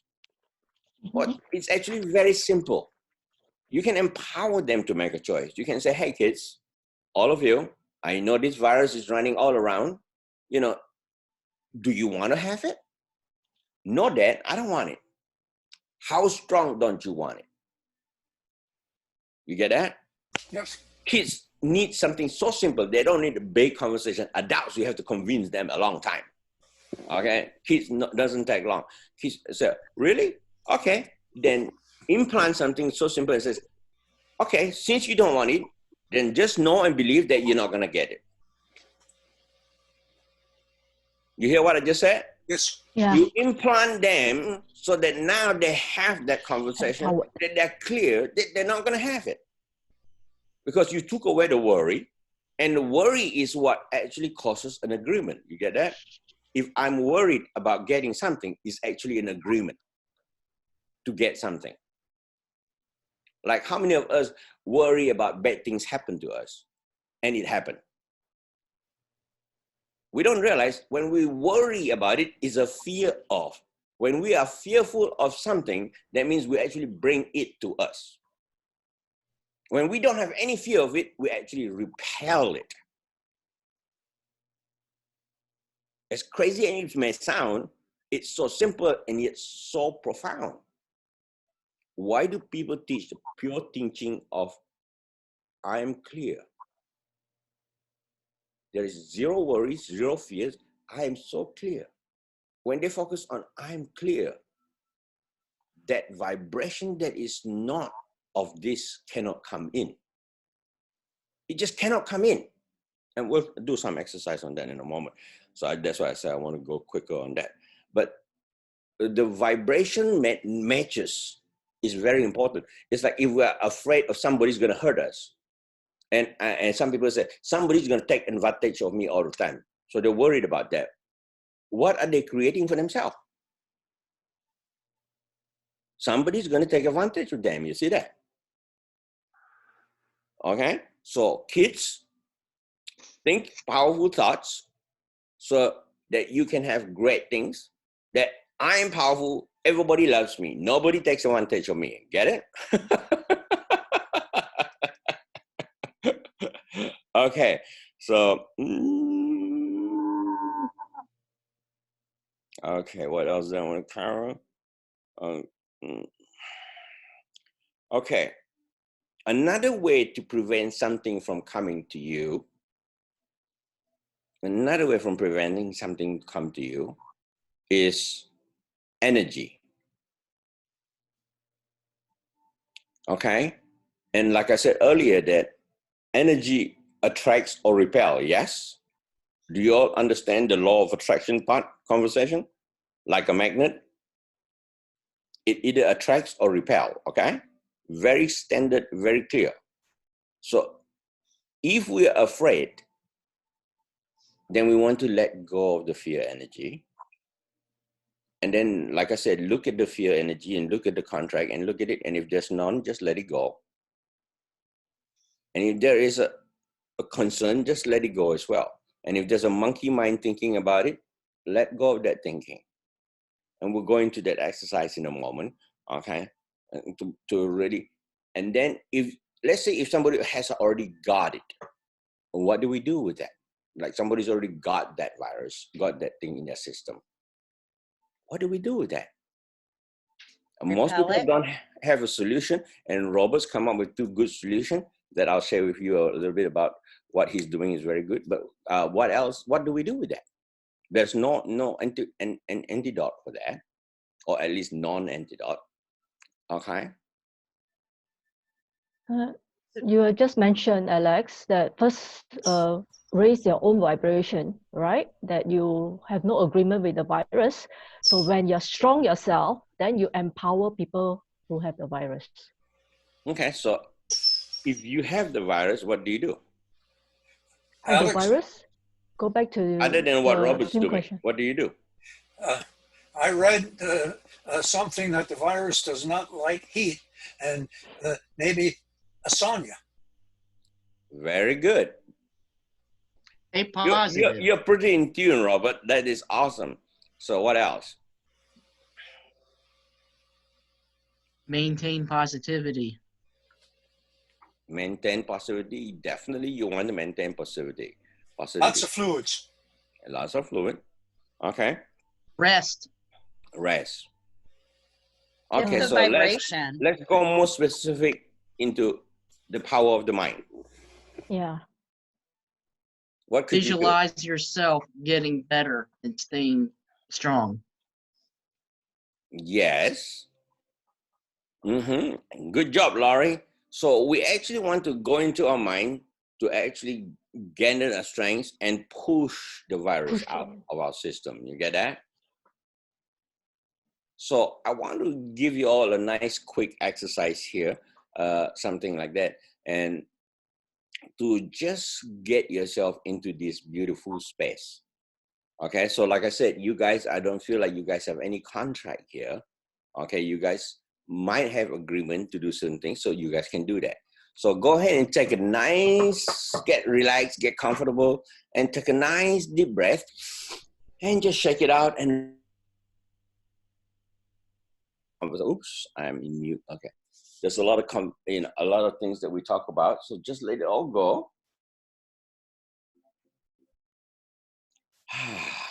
Taking another nice deep breath, and let go of any fear, worries, or concern. Just feel like, things are just falling off. And you take another breath, open your mind to let go of all this thinking process. You don't need to think today, right now. Just let go. And let go. And let's clean your body out for now. Imagine when you look up into the sky, beautiful, clear, crystalline cloud. It's so beautiful, so positive, that when you look at it, you say, I'm ready to be cleansed. And it's just like a beautiful cloud just raining down, beautiful shower, so crystal clear, nice water, washing down on your head, going down, just washing your whole body, is going into your cells as well. It's washing all this societal conversation, washing everything down. It's like, this crystal, beautiful, bright crystal energy just washing down all the things that you don't want, all the way down into the ground. Just let it wash down all the way into the ground. just open it up a bigger and says, I want super clean. I want to be super clean. Just open it up and say, this is like God shower. This is so good. It's like it's just washing my whole mind, body, and spirit, cleansing me.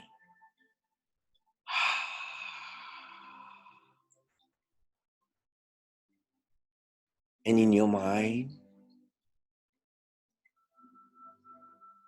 we are about to create a powerful vibration and energy that surrounds you to protect you wherever you go. And in your mind, say this in the way that feels powerful to yourself.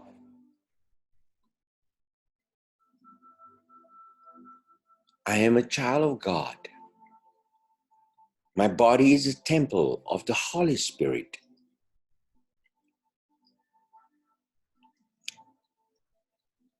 I am strong and healthy.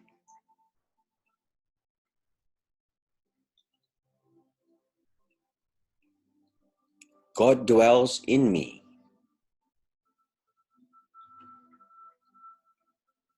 I am powerful.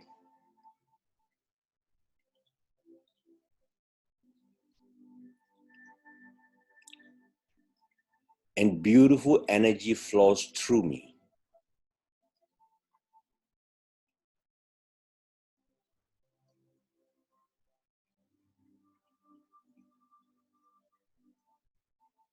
I get to choose what I want in my body.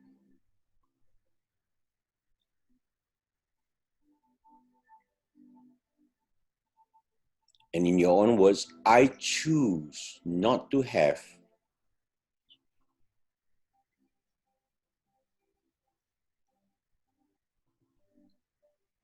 I choose not to have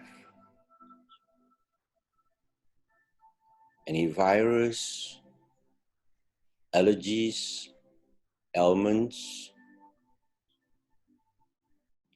If I have an agreement with, I now choose not to. And I can find a different way to fulfill that agreement.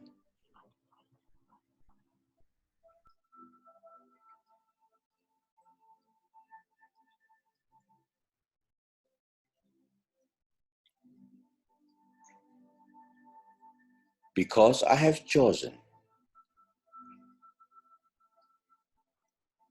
my body now vibrates in a different vibration.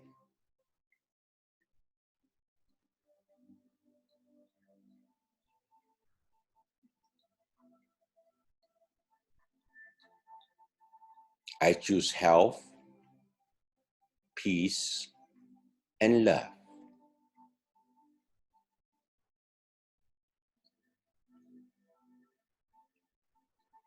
And because I choose health, peace, and love, my body vibrates and resonates in that level. And you can add other things if you want. Prosperity, wealth. I choose health, peace, and love. That means my body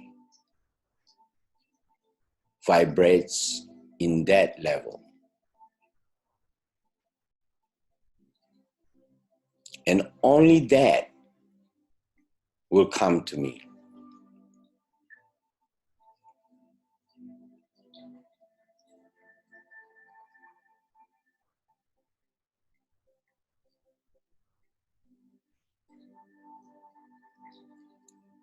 And feel your body's vibration increase to the words that you have chosen.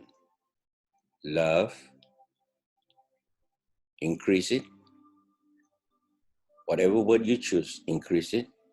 Feel it growing in your body. Love. Feel it filling your whole body. It could be prosperity, it could be peace. Feel that one word first, just love. Feel it growing in your body so strong. Stronger. Stronger. stronger,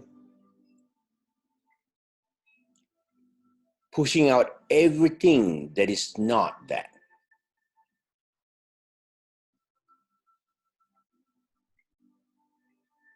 That is out of your body now. The only thing in your body is that one energy, love, or peace, or happiness. And now go to the next word that you choose and say, I want to feel that next word. It could be peace. It could be happiness. It could be prosperity. I want to feel that one word, or health. I want to feel what it feels like to have that most beautiful energy, health. And just see, I'm just giving myself permission to feel it. Grow from the heart and let it expand. Stronger and stronger and stronger. And make it a little bit stronger again. And expanding it wider and wider, all the way down on your body, all the way up your body. And fill your mind with that energy. Fill your body with that energy. Front and back, all the way through. Feel your whole body expanding into a nice little bubble all around you. And allow your body to feel the energy all around your body. And I want you to increase it, double the intensity of this energy so your body can actually feel it. Double the intensity of that. I'm feeling peace. I'm feeling prosperity. Until your body says, this, I like this feeling. It feels so good. Increase it a little bit more. See how good it feels. Say, when I say this word, this is what I want to feel. If it's prosperity, this is what I mean, body. When I say prosperity, this is what I mean. When I say health, this is what I mean. When I say I'm strong, this is what I mean. Telling your body, this is what you calibrate yourself to.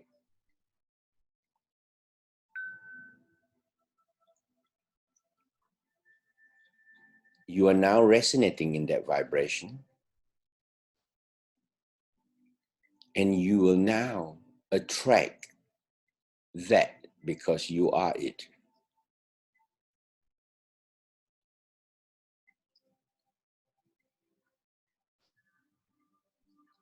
And in any time you want this, all you have to do is come back in and feel that energy from the heart growing out into a bubble, and you can be sitting in the bubble.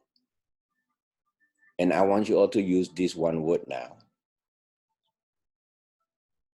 I'm choosing health as the next word.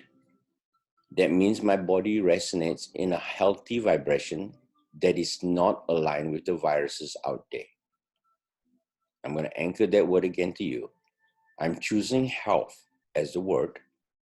That means I'm healthy and strong, and my body system is so strong, it will repel whatever virus is out there. So ready? I want you to choose the most beautiful health energy that you can. So healthy, so vibrant.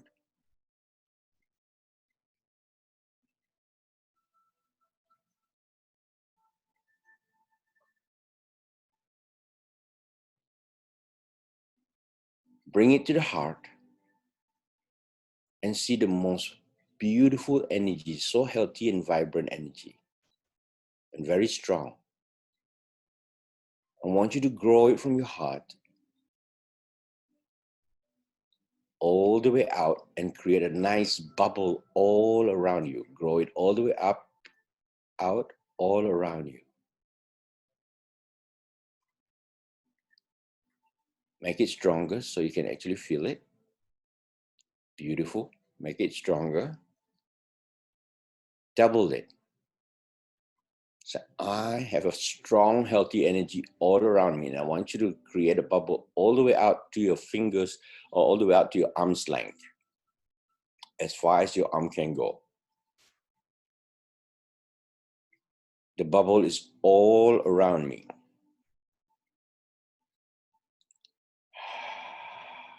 The bubble is all around me.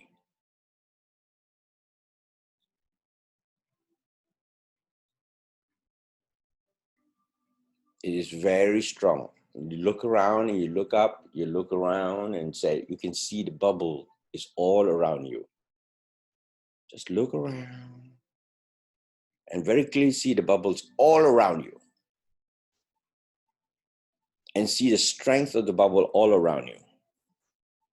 And now, walking forward with this bubble, and imagine it coming in contact with somebody who has the virus. I want you to see the bubble is protecting you. It's bouncing outside your bubble. It's not letting the vibration of that virus coming in. You see that. You can almost feel as you walk it, you could feel it's there. And now get present to what it feels right there.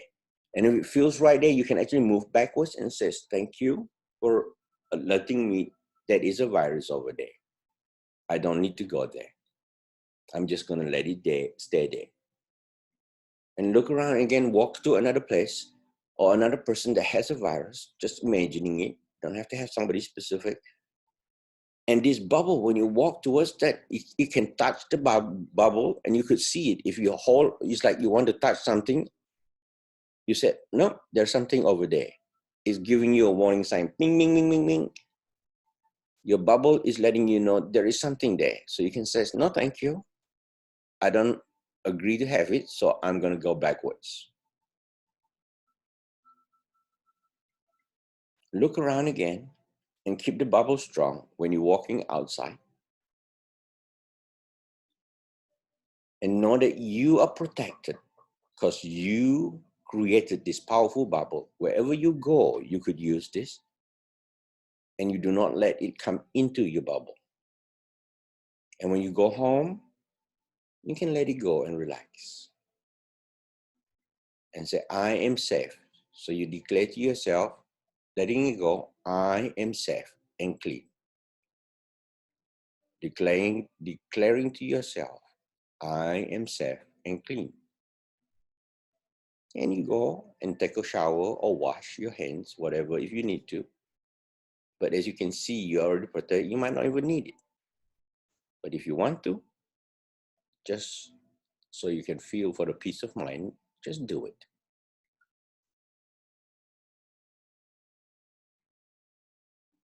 So take a deep breath and come on back.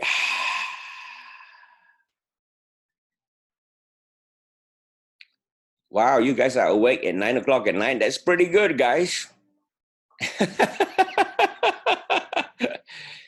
How was that feeling for you guys? Was that pretty cool?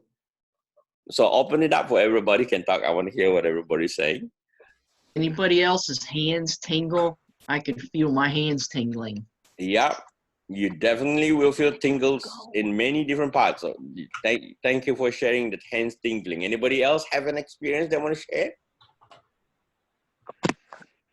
Definitely relaxing. Thank you, very relaxing. But when you can relax, that means you are at peace, is it not? Yes. Exactly, because when you're worried, how could you be at peace, yes?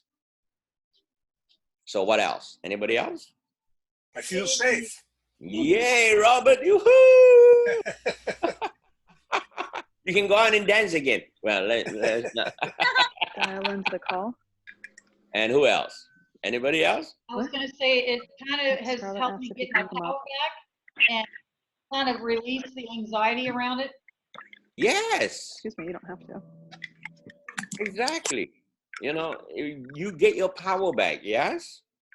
Yes. Yeah, because even just talking about it, you already get clear. You get that? Right. And then you get your power, and then you do this exercise, you get your power back. And, you know, I hope my honey had record this thing. I forgot to press the record here, you know. Recording.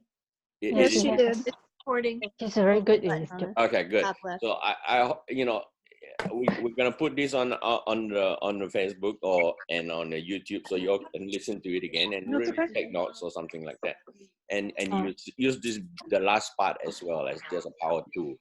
Some people just break out and just cut the last part and use those kinds of exercise. So what else did you all get? Did you all can you all actually feel the virus around you? Outside the bubble, can you all feel that? Oh, I saw that. Yeah. Yep. Yeah. So for those of you who have seen it, I'm going to give you a bonus because you guys, I can see it. This is a bonus. Okay. Should I give you all a bonus? You are not active. You all don't even want it. You all didn't say it. So maybe I should just give it to Kimberly. Who wants a bonus? Me. Okay. What is an antibody? A what? What is an antibody? It's inflammation. Say that again, Linda. It prevents inflammation. Okay, Kathy, it prevents inflammation. A lot more than that. Antibody. An empty body is a vessel, a container. Oh, well, excuse my English, not empty, but antibody. It's inside the body. Okay, no, like an antibacteria, an antibiotic, antibody. Fights off the infection. Thank you. Okay, so I want to give you a bonus since you guys are so nice, stick throughout the whole thing with me here, even though I couldn't stream Facebook, and this is nice. You all can see each other for the comfort of your home, yes? Yes. Yes. Okay, but it's stretching you. So if you guys come here and next time and really have questions to ask, you get to grow a lot. So what if I say to you, you can create an antibody in your system for the coronavirus?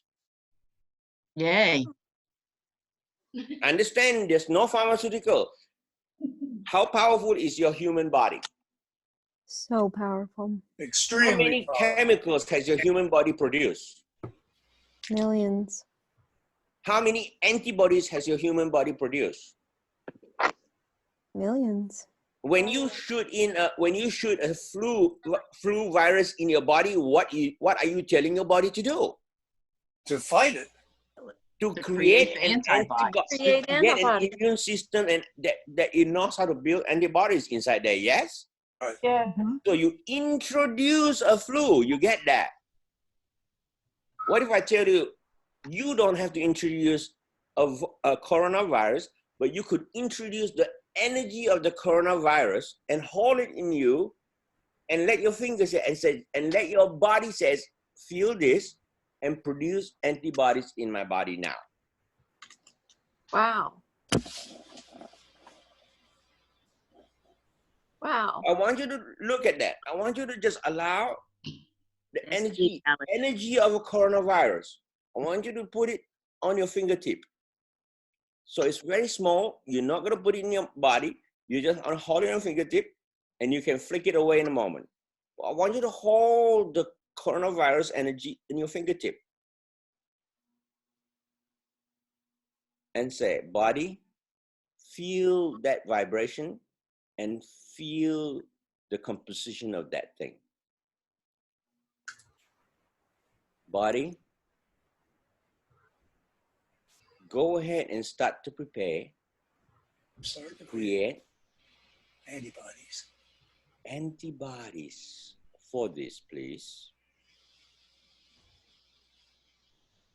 Your mind and your human body is the best pharmaceutical company in the world. I have been told by a pharmacist that we can replicate synthetic chemicals close to our human body, but nothing close to what our brain and our body can do by itself. Today, you are using a muscle that you have not used. It is now time in the new era for you to feel this and says, body, let's bring our body to the next level of playing. I can produce antibodies in my body for this virus that I don't want.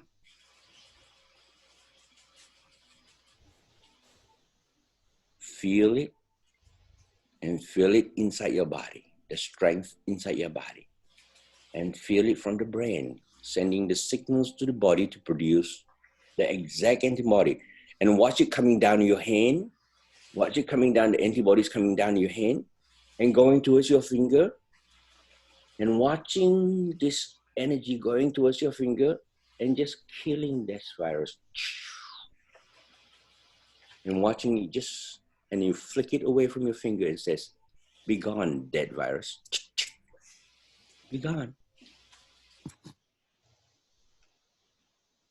I know. Alex, you should go on national TV. Hold on, let me finish that. I want you to declare to your body, I now have this antibody in my body. I now have this antibody.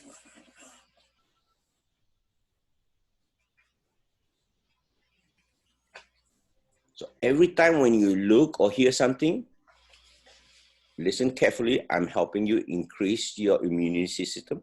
Every time you hear or see something about this, your antibody kicks in and builds up stronger.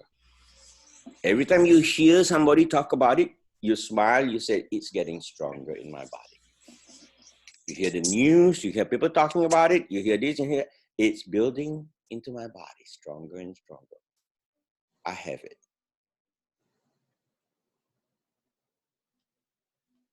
Welcome to tomorrow's thinking.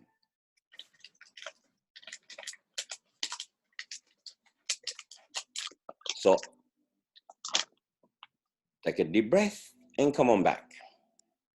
So I don't have time to explain to you the science behind all of this. Many people have done many things more than this, from snake poisons to all kinds of things, to snake bites or to things like that, you know, to natural poisons that the body is being shocked with but came back from and things like that. So, but there's plenty of science behind all of that. If you all want to go do your own research, you're welcome to. But I didn't have the time to talk about what Robert talked about. There, in my meditation, I actually picked up what Robert was talking about, the thieves and the lemon, okay, that really the virus don't like, so, I think I'm going to schedule another time where we can talk about it and how to use it and everything like that. But those are the two things, and how to get it and everything. I didn't get a chance to finish everything, and I'm going past the time already in a 9:07. So, did you all get something out of tonight's conversation? Yeah. Yes. Thank you. Yes. Yes, thank you. Yes. Yes. Thank you. Awesome. So you guys are thinking for everybody for the tomorrow's world, yes? Most profound information I have heard. So powerful. When's the next one? So it's on my website. You go to my website, it will let you know the next one. And I'm going to get this technology working, because this Facebook thing didn't go live. So I tested it, it went live, but it will be on my website as well. So, and I have a nice video on the website of the current event it's on YouTube, but it's on my website. You can go to alex10.com. And it just talks about the virus. So when you're looking at the video, I want you to feel the enter your antibody in your body. And it's very gentle, but very clear. And you can actually understand exactly what's going on. So you educate yourself to be powerful over the virus instead of afraid of the virus. Okay. And so I didn't get a chance to put more information in there, but I'm learning the technology, and my honey saved me. I was kicking my head over it. Way to go, Ilari.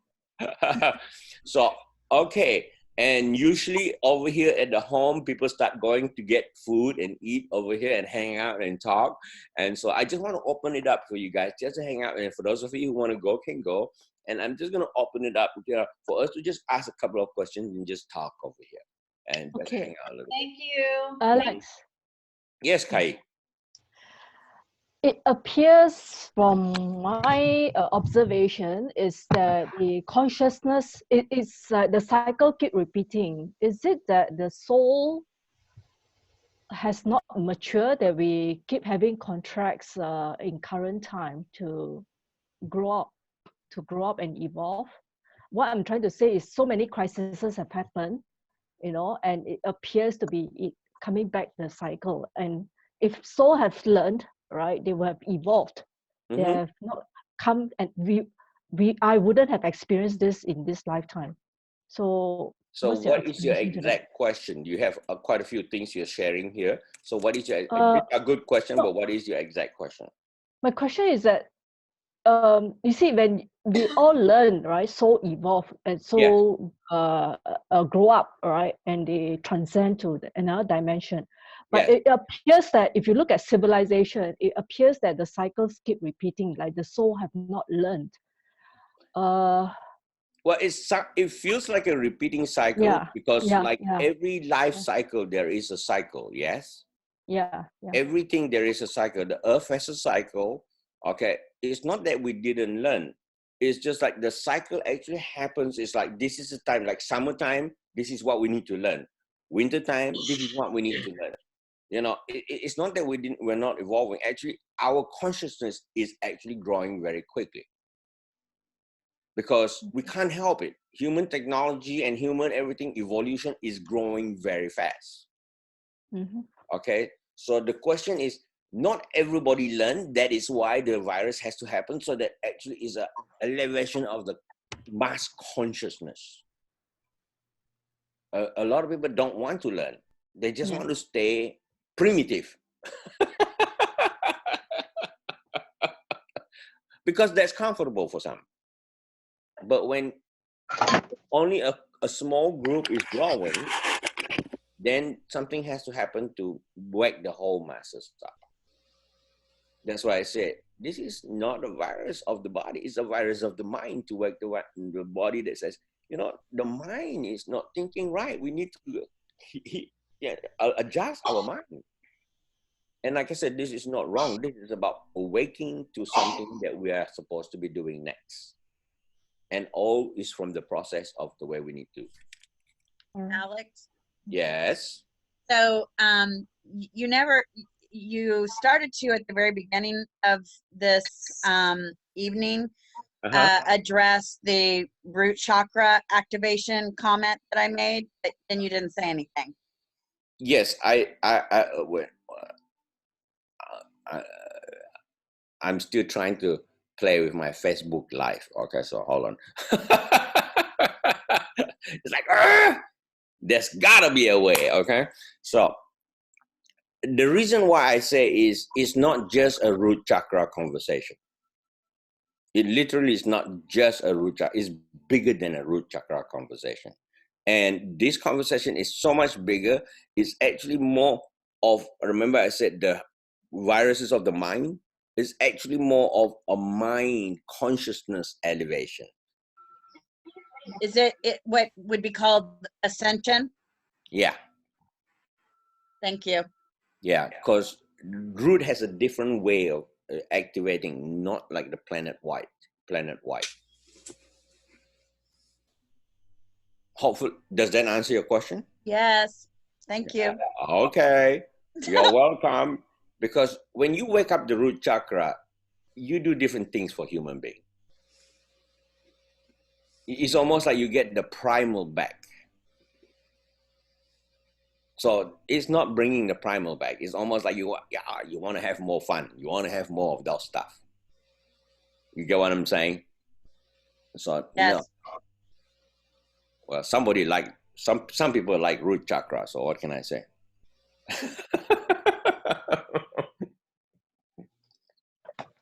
Any other question, you guys? Thank you so much for you guys are really asking good questions here.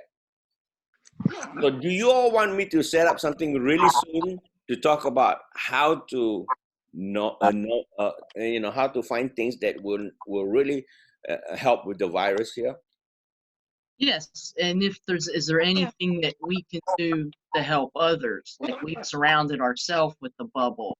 Okay. And I'm not sure earlier, did you say that we are safe, those of us participating, but there's others in our catch circle or family or something that might. Okay. So thank you. Yeah. So what you have learned today, you could share already. You get that?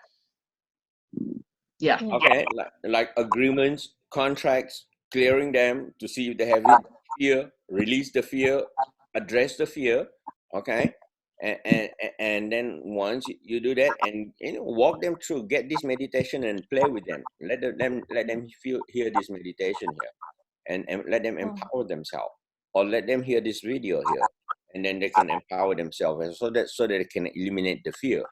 And if they want to find out about the virus, just go to the website or log in, or just get the link and send it to them, that page of the video. Then they can see the video, then they can understand what the virus is actually do and how to actually prevent it for yourself. It's actually because the virus, it don't like the outside. It really don't like outside. So if you just put it outside, it's gonna die. The only way it can survive is inside the lung. It don't even like your tummy. If you put it in the tummy, it dies. But if you understand that, you can easily handle that. You drop it in the pond, it's gonna die. It's water, but it's not the human body. So but the only way is like you can take it here and breathe it out from it, like coughing, and put it somewhere else. But if you break this cycle, that's why the quarantine, the 14-day quarantine, is to break this pushing from one to the other. In 14 days, you will know whether you have it or not, okay? Because the incubation period, in 14 days, it will show up for you, okay? And when you show up, now you can now say, okay, I definitely have it. We're not gonna let it go, so we're gonna get healthy. And so it's gonna die here. It cannot go anywhere else. And then we now, like they say, they predict that it goes up very quickly. It's gonna come down very quickly. Why? Because when we stop it, they cannot go anywhere but die. So you understand this, then there's no fear. And if you got it, you know what to do. That's why I say, if you want, when we got it, we can talk about it the next time and what to do again. And then you can be strong again, build your immune system, and you're good to go again. Because once the virus is dead, it's dead. If we clean this whole city, Virginia Beach, or the whole New York, and if we don't bring it in, it's dead. Okay. Isn't though really? I had a question. Isn't it really the first step to see if you have, to look at the agreement before you go into these other steps? That's actually why I talk about that first. Yes. Yeah. Correct. You know that, little lady. It's an agreement. All this is an agreement. Yes, Brian. I'm not feeling particularly vulnerable to the coronavirus, but I think what we've learned this evening from you can be used to mitigate consequences and events outside, but directly reflective of the virus. So world events and the economy and things like that, where we might be able to perhaps, again, mitigate the consequences of what's going on in our personal lives. Yeah. So it is one thing to mitigate, is another thing to actually change. Because this is a good thing to address, just to get people's consciousness. This virus, remember I said, is to help you see and evaluate your own life to see if you actually like the way you like it and what changes you need to make in your life. Okay? You now have the opportunity to quickly look at it to see if this is the pattern of life I've been wanting. And many people wanted a change. So this is actually an opportunity for people to see this pattern I've been doing for 20 years. It's not happy for me. It's now time for me to change. And they cannot help but stop it. So now you can add something that is calling you to change. So something that you have been putting off doing, this is the perfect time to do it. So what happens to be working very well in your life right now? How do we? Well, these are the parts of my life that I want to have in my experience, and let the other parts go. How do you go ahead and make the distinguishments between those two and put that out to the energy of what we're actually going to receive? So if it's working really well, okay, then there is no consequence for 2 weeks. Zero consequence for 2 weeks. Do you understand that? Okay. So basically, what's rooted in love is going to stay. What's right? rooted in love is gonna stay. What's rooted in clarity it cannot change. Okay. Okay. If you like it, you can keep it. If you don't like it, get rid of it. Make sense? 2 weeks of something that is working will not hurt it.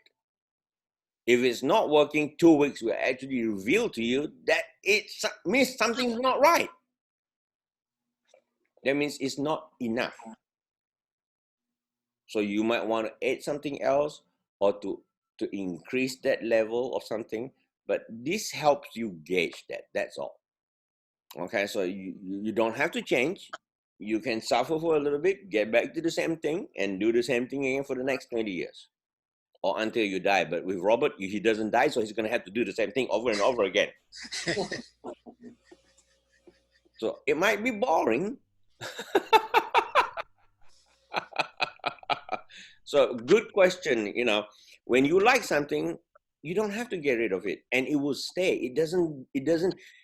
Let me put it this way. Let's say if I have love for somebody, and if I'm afraid it will lose in 2 weeks, how strong is that?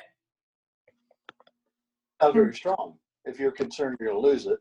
Yeah, if I'm concerned I'm going to lose it, I already coming from I'm going to lose it, so I'm going to lose it anyway. So it's not strong.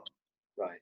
Not love. That's why I said the virus of the mind. People don't realize, because I do so much shifting of the mind here.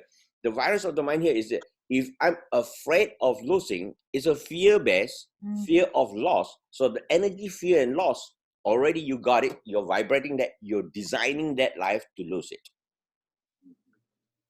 That's the virus. You need to change. Attract what you think about. Correct. Because you're afraid is what you think, and lose is what you think. So those two things are huge for people, big energy. What they don't realize is if you get rid of that energy, says love and growth. It's very little fear or worry and loss. That's the virus I'm saying to get rid of from the mind and put this new seed in the mind. So subtle and yet phenomenal world-altering difference. I mean, I see that every day I work with people. Right, Elizabeth? Yes. Very, very powerful. I have learned from the best. Yeah. You see so much. It's incredible. Yeah. And you hear many people in your world that you work with also are shifting now. Okay. My practice is everybody is learning their soul lessons and they're doing it quickly, and it's really powerful because I said this is the time to learn it now. Let's do it quick. Let's see and look inside. And it's incredible the way you're saying it, the virus of the mind, because all we're doing is going and looking in and getting to the source of what has been creating the obstacle and challenges of their current life circumstance. That's just being expressed on a bigger level right now. Secondary to this. Yeah. So let me give you one simple example since you guys are staying here as bonus. The mind here, yes?